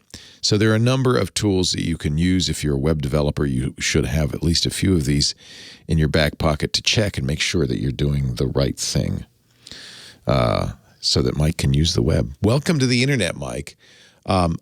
It's, I'm not an expert in this. So what you need to do is find a local organization for the blind that will help you understand what's out there and maybe help you get it all set up and everything, because it's not an easy thing to do. And I'm sure there are blind people in your area that will help you. I'm just looking. If you go, well, you don't have internet access, but maybe you can access yet until you get this accessibility going. But there are a lot of organizations in the Alhambra area that can help you. And the state of California has, you can send them an email at Blind Access at, what's the email address? At dss.ca.gov in the state of California. And there are lots of people who can help you. There's California Services for the Blind. There's a lot of different things. Worth doing. Oh, and yeah, you're right. Kim, thank you. She actually already gave Mike, our listener, I forgot all about Julian, who has volunteered to help blind people exactly this way. Get online and stuff. techjv.com. Again, if you're just new to the internet, this is all going to be kind of overwhelming. But Julian is blind himself, and he does training, consulting, and support for people who are blind wanting to use things like the internet. It's great. It'll be a whole, wonderful world available to you. So I think this is worth pursuing. It'll be a challenge, but you know what? I know you can do it. Well, hey, how are you today? Leo Laporte here, the tech guy. Time to talk computers, the internet, home theater, digital photography, smartphones, smartwatches, and space. Our spaceman, Rod Pyle, will join us in just a little bit to talk about settling other worlds and things like that. Meanwhile, we continue to talk high-tech, closer to home. 8888 Ask Leo is the phone number if you have a question, a comment, a suggestion, you want to talk tech. Heck, Kent is on the line from Huntington Beach, California. Hi, Kent. How you doing, Leo? I am great. How are you? I'm not bad at all. Welcome. So my problem is I had a home theater with surround sound back in seemed like the late 90s, early 2000s, when mostly was over the air or DVDs and what have you. Right. And then I got away from it, bought a flat screen, just kind of used the speakers and the TV, which, after a while it gets old. So finally decided to upgrade. Found a great deal on those clip speakers at Costco. They were $300, which has never been that low. Nice. And then they had a great deal on a Yamaha receiver, a TRS 700 for $3.99. Excellent. So I said, I can't go wrong. I have to buy this stuff. Yes, you do. That sounds great. Yeah. So I hook it all up, and I kind of moved towards streaming, not because I want a cord cut, because obviously you still got to have the internet to do it, which is a whole nother story of still only having one internet provider, basically. Right. So anyway, I hook up, and I use a couple different streaming because I have an AT&T phone, so I've grandfathered in, and I have Watch TV, and then I've been using Sling TV. I've tried YouTube. I've tried Hulu. I've tried them all. And now the problem I'm running into, it feels like we've gone backwards because they're not all broadcasting in 5.1. No, they're not. and it's extremely frustrating. I feel like I'm listening through my TV again. Yeah. Yeah, so the option, of course, is mono. Nobody's doing that. Stereo, almost everybody does that. And then what you'd like is an encoded stream. And you need to encode it because you can't just pump down the line, all 6 channels or 8 channels. You can't do that. So the streams are usually encoded. Dolby is the most common Dolby digital encoding, but there are other surrounds. Right. And then you need, so that's going to give you a bit stream of encoded data, which is then going to go from your streamer into your Yamaha. And your Yamaha is then going to have to decode it. And in fact, I don't know about the Yamaha, but I would suspect most receivers that can do this will actually display on the front what they're getting and what they're delivering. And then, of course, it has the 5.1 sound. It's got the center channel, left, right. It's got the surrounds and the subwoofer. Those are. But my problem is all the streaming companies aren't doing in 5.1. Yeah. So you can see what you're getting from the box. It's only 2.1. They don't offer anything in 5.1 except for somebody said if you do on demand. I don't know what the difference would be. Right.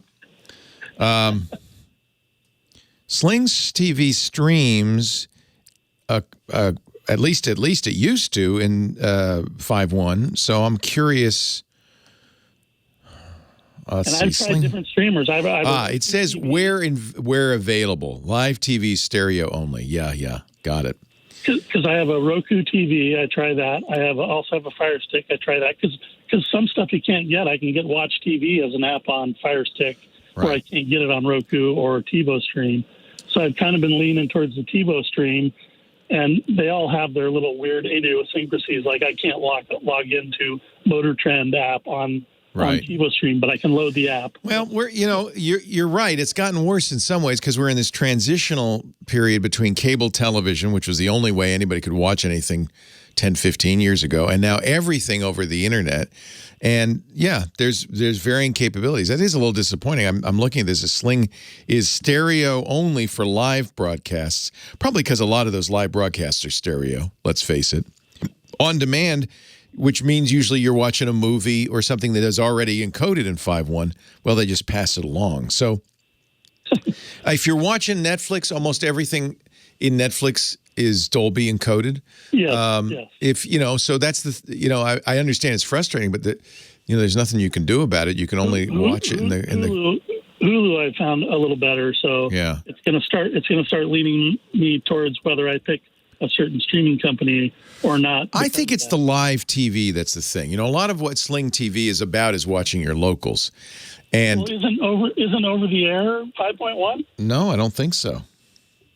I thought it was when they were broadcasting because I knew it was 1080p, not just 720, and I thought you could get 5.1 because when I play an ABC show on Hulu, it comes in through 5.1. Well, again, that's up to the That's up to the broadcaster. Right.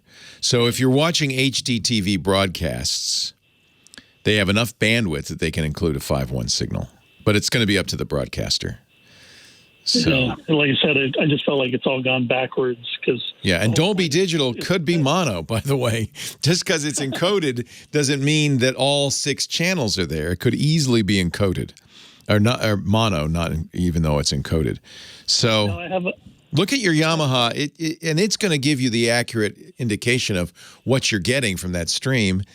Right. And, I don't know any way to change that. It's, I guess you're calling to complain, basically, right? Yeah. I want people to hear it because other people may not realize it. Yeah. I have one other problem with streaming on my iPhone and using my AirPod Pros is I'll be watching a streaming, I'll mute it because I need to talk to somebody, and then all of a sudden music starts playing from my phone, and then I have to mute it again. And then after a half a minute, the TV starts up again. Yeah, you got me on that one. That's interesting. Your phone is streaming to this. I'm streaming like Sling TV on my phone. Yeah. And I'm watching a program, and then I press my AirPod on the earpiece. Yeah. And then all of a sudden my music starts playing, and it's always the same song. Yes, that's Apple. I made the mistake once of listening to Foreigner Cold as Ice once, and every time I got in the car for another 3 months, it would just start playing automatically. That's so iPhone. So yeah, I don't know what to do about that either. That's just the way it is. They'll say nothing's wrong. Yeah. Yeah. We actually, Scooter X is looking back through our show notes. This is episode 1767, but back on episode 1162, we talked about how to get surround out of your OTA. The problem is it's really down to the broadcasters, what they're doing over the air. Some of them are surround, some of them are stereo. I didn't even know this, that you could get a Dolby encoded signal that was mono. That's news to me, but you can. Yeah, what's the point? Why encode it? Yeah. Give me PCM. I don't need anything. So here's the good news. Can't help you with the iPhone thing. That's just life in the Apple world. It's worse if you have a HomePod. All of a sudden, the HomePod will start making music out of nowhere. It's just wild. It's just something about the way Apple's configured this, and it's all about making it easier for you, right? That's the theory, anyway. Right. I do think, as far as streaming goes, increasingly you're going to see 1080p. You're going to see Dolby 5.1 encoded, because that's what people want. Especially now, most of us are now not going to movie theaters. The movie theater is our living room. And so people are upgrading. They're getting better TVs. They're getting surround systems. And more the demand, especially from these streamers, is going to be, I want the best quality. I want surround sound, please. And I suspect that that's going to be the trend. The trend is your friend in this case. I hope so. Yeah, I agree with you. It's really nice when you can get it. I had a very similar problem. John, our studio manager, is a big fan of Roger Waters. He wanted to send me a copy of the Roger Waters movie in 7.1 surround, and we had the worst time getting it working. Finally, I just said, "Look, I can get it from Apple TV, and it'll be in surround sound," and it was. And by the way, it sounds great.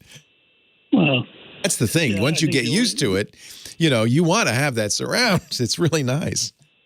Yeah, the only other thing is, like I said, getting availability of choices on internet. I have one of the cable companies, and then I have what used to be Verizon. It's now Frontier. Oh, I'm so sorry. And they have a box behind my house in the alley. Yeah, but they won't connect to my house. No.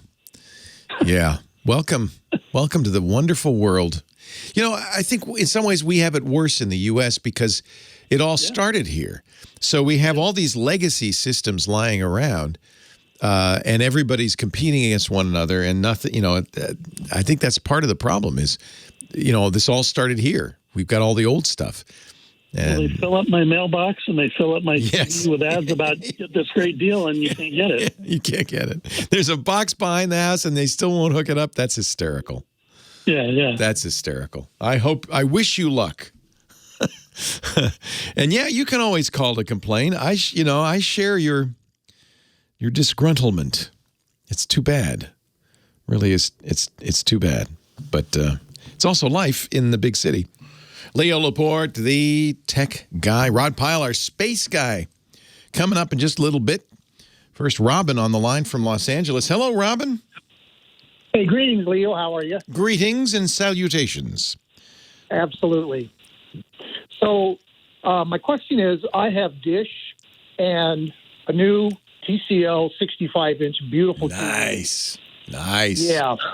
And it's on the wireless system in my house. I'm wondering, is there a way to do a remote desktop either from Dish or my TCL TV into my computer? Oh.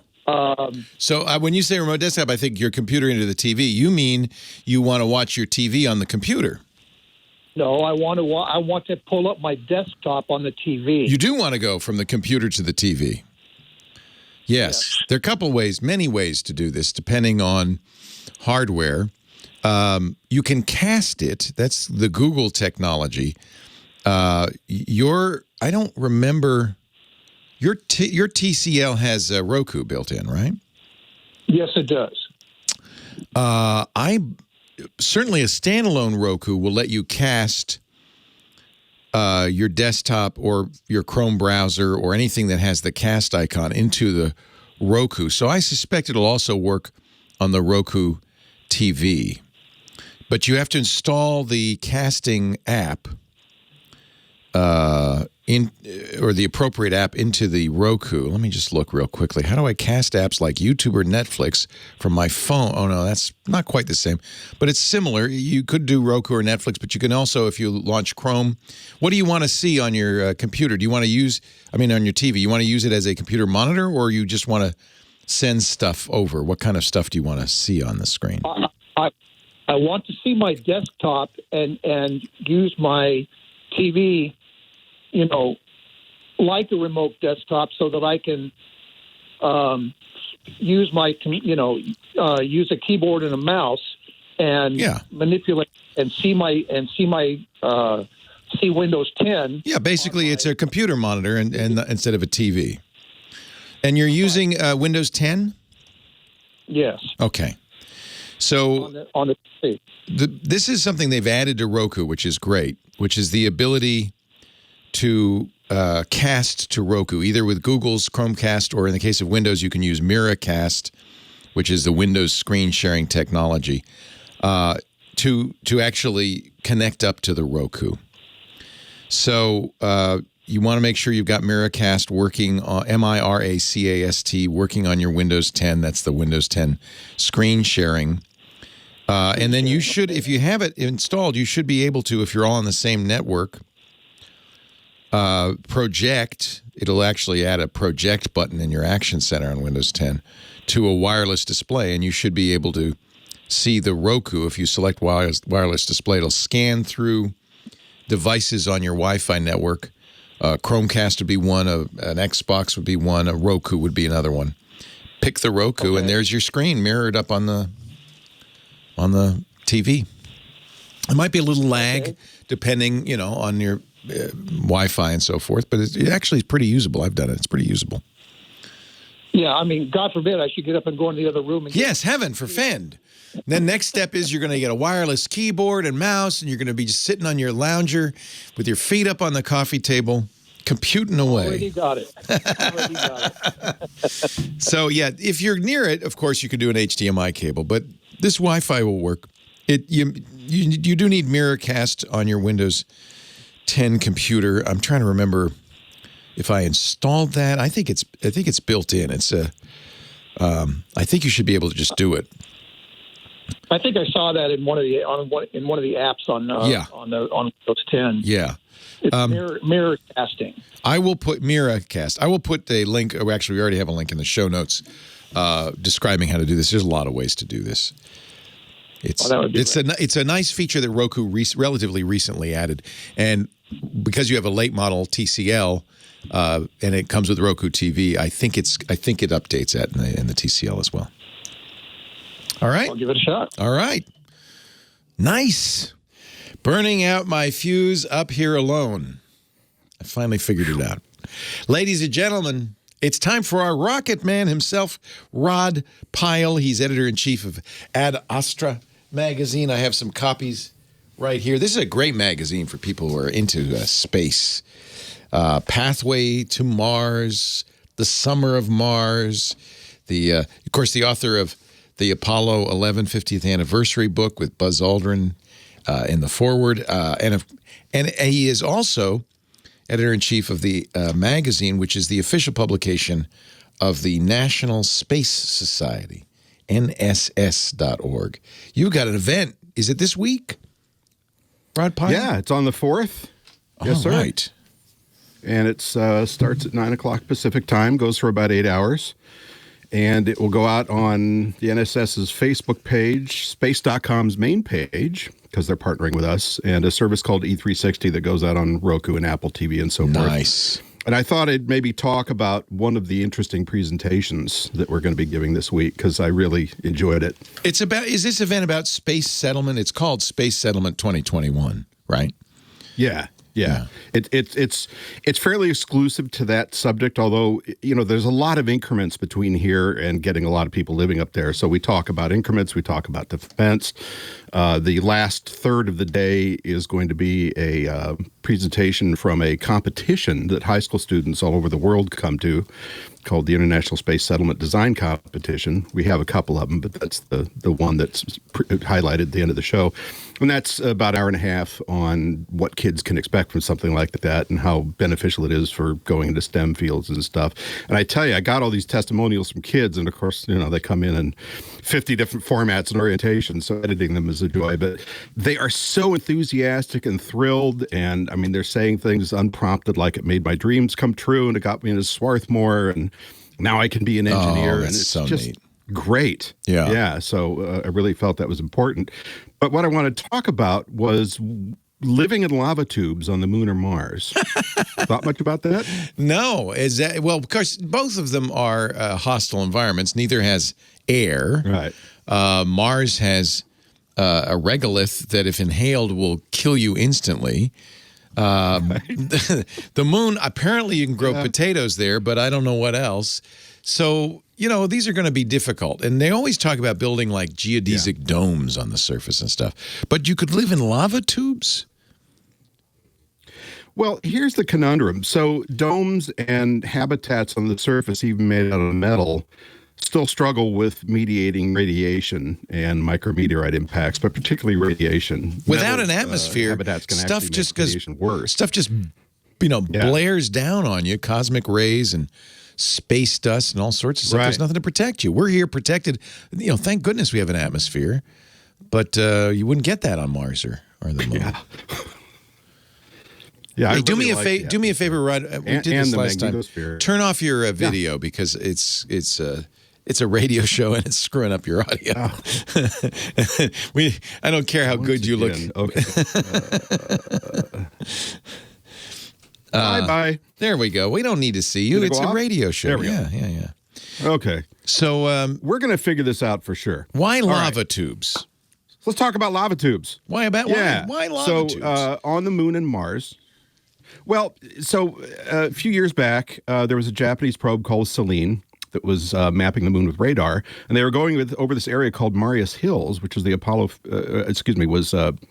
had been previously looked at as a possibility for lava tubes.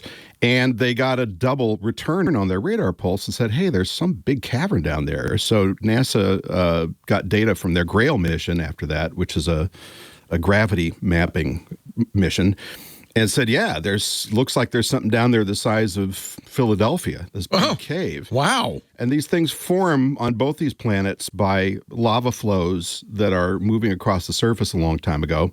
And then the top level of that forms this crust because of the extreme cold, and the lava keeps moving, the magma keeps flowing underneath it. So you get this big, relatively smooth tunnel. So when we in the space community heard that, we went, well, that's a perfect place to go because you don't have to put 30 feet of dirt over your habitat. You can just set up camp in there. It's a moon cave. The problem is... You'd be a moon cow I interviewed in the moon cave. This gentleman named Pascal Lee, who's an old friend of mine, who's a planetary geologist with NASA Ames, works with SETI, and he built an analog Mars station up in the Arctic on Devon Island, which is pretty exciting. And he's been looking at this, and he says, the problem is, especially on the moon, these fairly thin-ceilinged caverns are getting banged around by meteorite impacts and micrometeorite impacts and seismic events all the time. And he thinks they're pretty fragile. And if you remember Apollo 15 that went to Hadley Rill, remember all those valleys they explored? Yeah. Those were collapsed lava tubes. Oh. So he's promoting kind of a slightly controversial topic here, which is these may not be the ideal place to go until they're vetted and proven, and that really it may be best to just put get a robot up there, make a bunch of sandbags. They already have sandbag robots on Earth, and Elon could certainly deliver a few, and then bury your settlement with that and use these big caverns for storage and so forth. So as tempting as it is, and this I thought was an ideal topic for a settlement conference because this is one of the things we've talked about for the last 10 years is, hey, let's move into these caves. Plus, if you're on the surface, you can probably engineer a way to have a view. Yeah, humans like views. Humans don't want to live underground very long. Not very long. And you could put up, video windows and so forth, but there's other psychological issues with that. So I just thought it was a really fascinating topic. And we talk about it at great length for about half an hour. But fun. One of the things he mentioned also that's exciting, how much time do I have left? Let me see. I have a clock somewhere. I don't know. I set a timer to shut off. You have 2 minutes. Okay, very quickly. One of the things he did mention, though, is that a number of sighted lava pits, which are just crater-sized opening these caves, have been seen on Mars with some work he's been doing. And a bunch of them are down by the volcanoes, some of the big volcanoes there, which may or may not be dormant. But if they're still generating any heat, that could be releasing water ice as liquid water to the inside of the cave, and he feels that's an ideal place to look for not fossilized life, you like might have the a rovers are looking for, drip, but existing in the cave. life. Yeah. Yeah, which means there could be critters growing there. And finding living creatures is the only way you can definitively do enough work on DNA to figure out if they're truly alien or if they came from Earth on a meteorite or came from Mars back to Earth on a meteorite. So that's exciting, and we're going to be talking about that and a whole lot of other cool things. And I hope you can join us. There is a lot of interesting stuff in this subject matter. Space Settlement 2021.nss.org if you would like to watch, and it's free. So you can participate in this conference coming up on the 4th, Space Settlement 2021.nss.org. Here's my question for you, Rod, and maybe there's not a simple answer.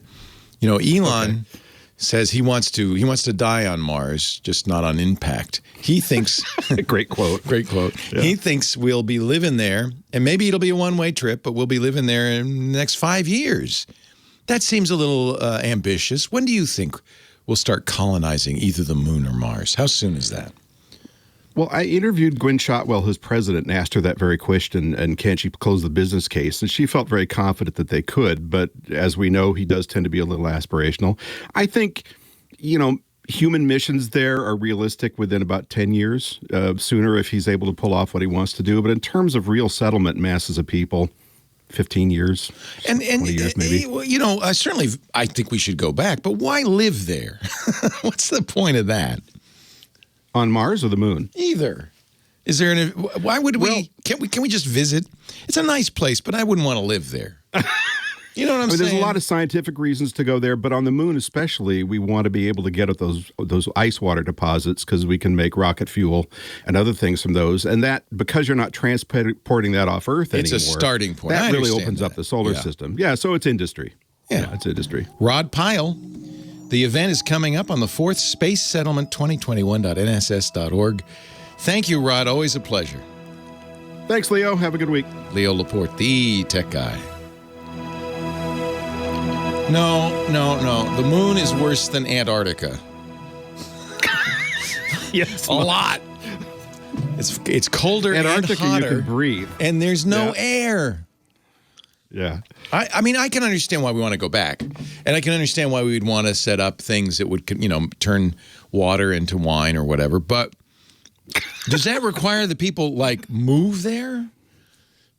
Or maybe just like a month at a time or a couple of months at a time? Yeah, I mean, it'll be in rotations. Yeah. But ultimately, the goal is to, of the NSS anyway, and a number of other groups, is to settle space because the feeling is at some point Earth's resources are finite, and there's so much in the way of resources in the solar system because ultimately that's where Earth got them, right? It just collected them in this big accretion mound, if you will. And there's a lot out there. There's tons of solar energy. There's tons of water ice. There's tons of rare earth elements, if you include the asteroids. So the idea is that if the human race is going to continue expanding the way it has been, that we're going to have to start having people living off planet. Yeah. See, I think it'd be better just to kind of take better care of our planet and not just assume that there's a magic ticket out. And that's Jeff Bezos' assertion, which is, look, let's move heavy industry off Earth and let our planet recover, which we also like. I mean, that's a great idea. And I can see mining those resources. I'm not against that, but maybe think about having a sustainable presence on the planet would be a good start, right? Yeah. Well, but they aren't asking us, are they? No, I just think they should.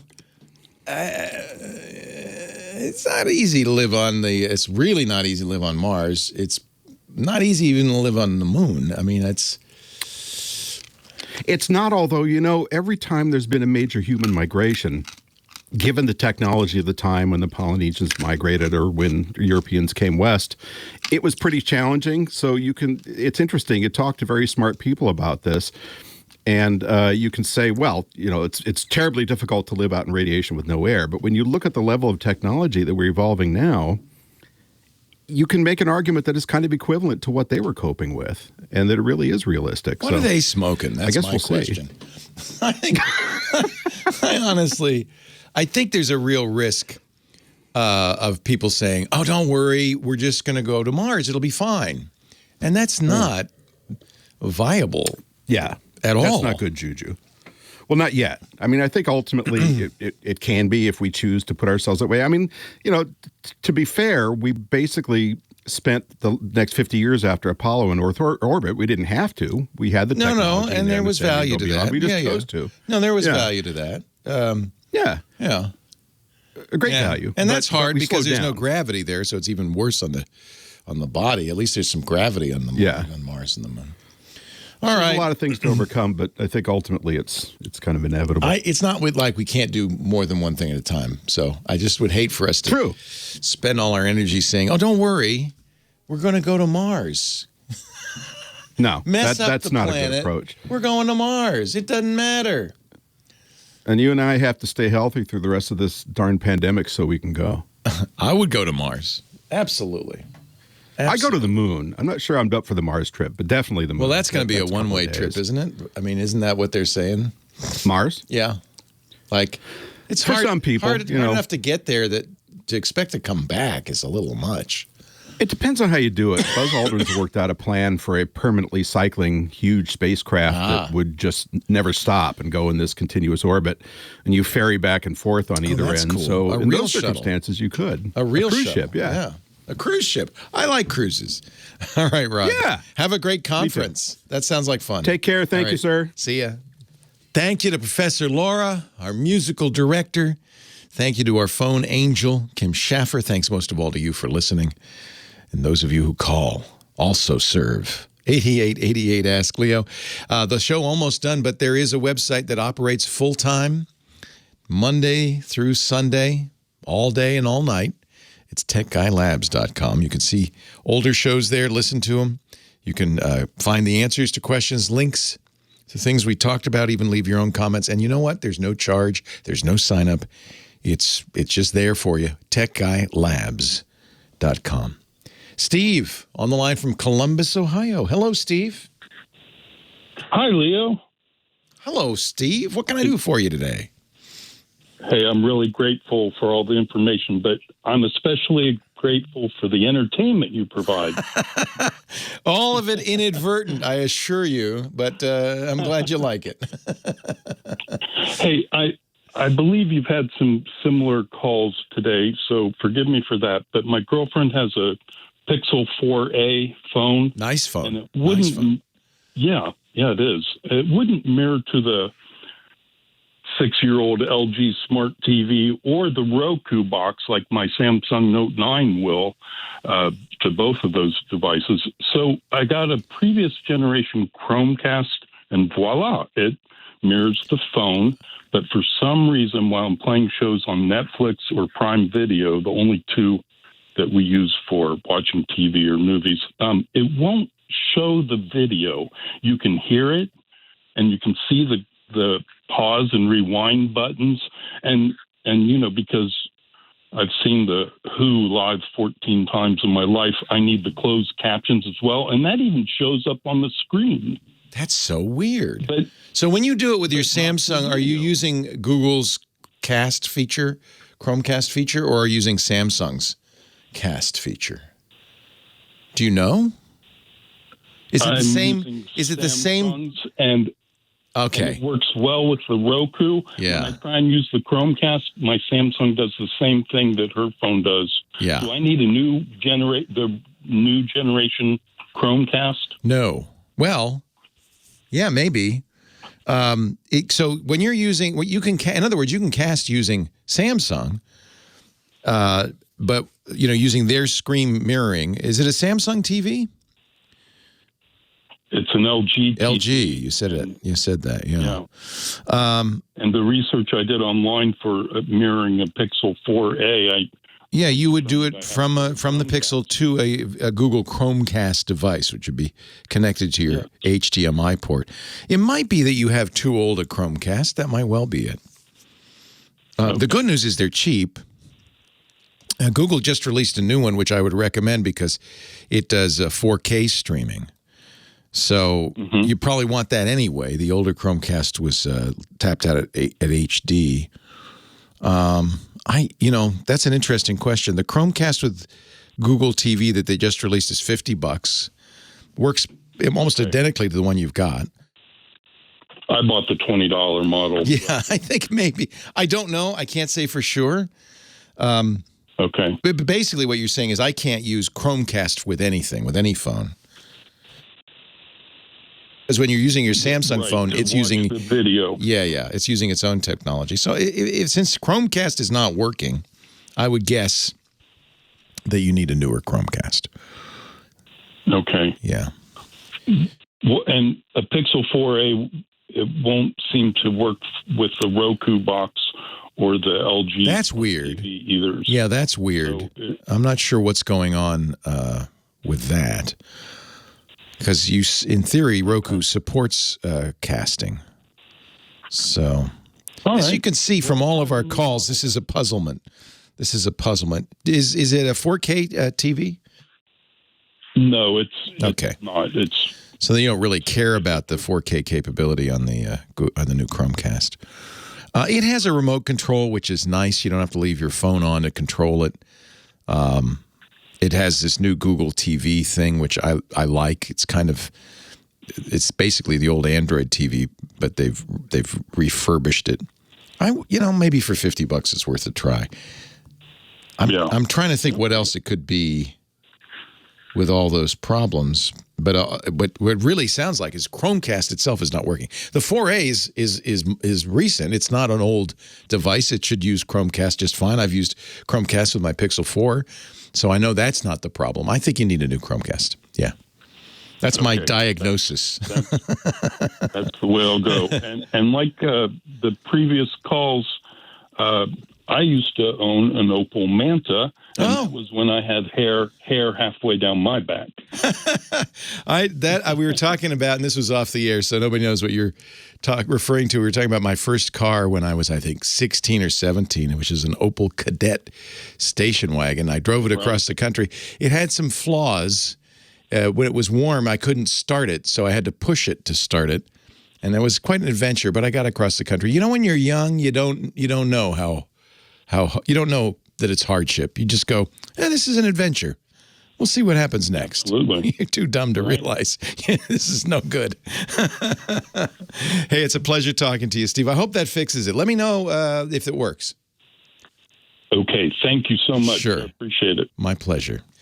Last call of the day. Al in Woodland Hills. Hello, Al. Yes.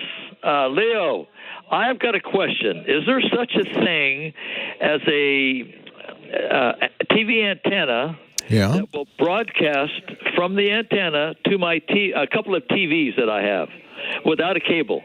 So what you want to do is put up an antenna somewhere and relay your TV to your television set? You want to broadcast? It's not for receiving, it's broadcasting. Well, I want the antenna to broadcast it to my TV. Yeah, I want it. It's a very where I'm living. It's really, really hard to get a. So you're down in the valley. I'm in the valley. I'm in Topanga Canyon a little bit, but in the valley side. So I'm not in the canyon, but I'm between two big hills. Got it. So you can't see Mount Wilson, but you could. You're saying put an antenna up that could see Mount Wilson, get the TV, and then somehow pass it down to your television set. Yeah, or something like that. There's my son has found like a 20 square inches where an antenna actually picks up a signal, and it's just an awkward spot in all that. And I thought, I got it. So there's a spot. Yes. If you could put an antenna there, yes, you could then relay it to your television sets. That's a really interesting question. I think there is such a thing as a relay antenna, believe it or not. Yeah, and that's what I would call it, because that's what it's doing, is relaying the signal. This is basically how cable television works, by the way. I mean, if you could put a wire from that 12 square inches antenna, if you put a wire from that to your house, that would do it. I'll tell you what, I'm going to send you to a site that is a very good place to find out about this stuff. It's called Antenna Web. Okay. And it's antennaweb.org. Okay. And it talks about antennas. It talks about all the different technologies that antennas use. It will even recommend an antenna for your neighborhood. There's another site I always send people to that does the same thing called tvfool.com. It'll tell you, you could say, I'm in Topanga Canyon at this location. What can I do? I suspect there's going to be a way, but it's complicated. You need a ham. You put up that antenna. Normally, that's how cable TV works, or it used to anyway. It would then have a wire. But I'm thinking maybe you put a transmitter on that antenna. Antenna web's going to be your best bet, I think. We're out of time. Aw. Thank you, Lady Laura. Thank you, everybody, for joining me. I hope you come back next week. Lots more to talk about in February. Leo Laporte, the Tech Guy. Well, that's it for the Tech Guy Show for today. Thank you so much for being here. And don't forget, TWiT, T-W-I-T. It stands for This Week in Tech, and you'll find it at twit.tv, including the podcasts for this show. We talk about Windows on Windows Weekly, Macintosh on MacBreak Weekly, iPads, iPhones, Apple Watches on iOS Today, security on Security Now. I mean, I can go on and on and on. And, of course, the big show every Sunday afternoon, This Week in Tech. You'll find it all at twit.tv. And I'll be back next week with another great Tech Guys show. Thanks for joining me. We'll see you next time.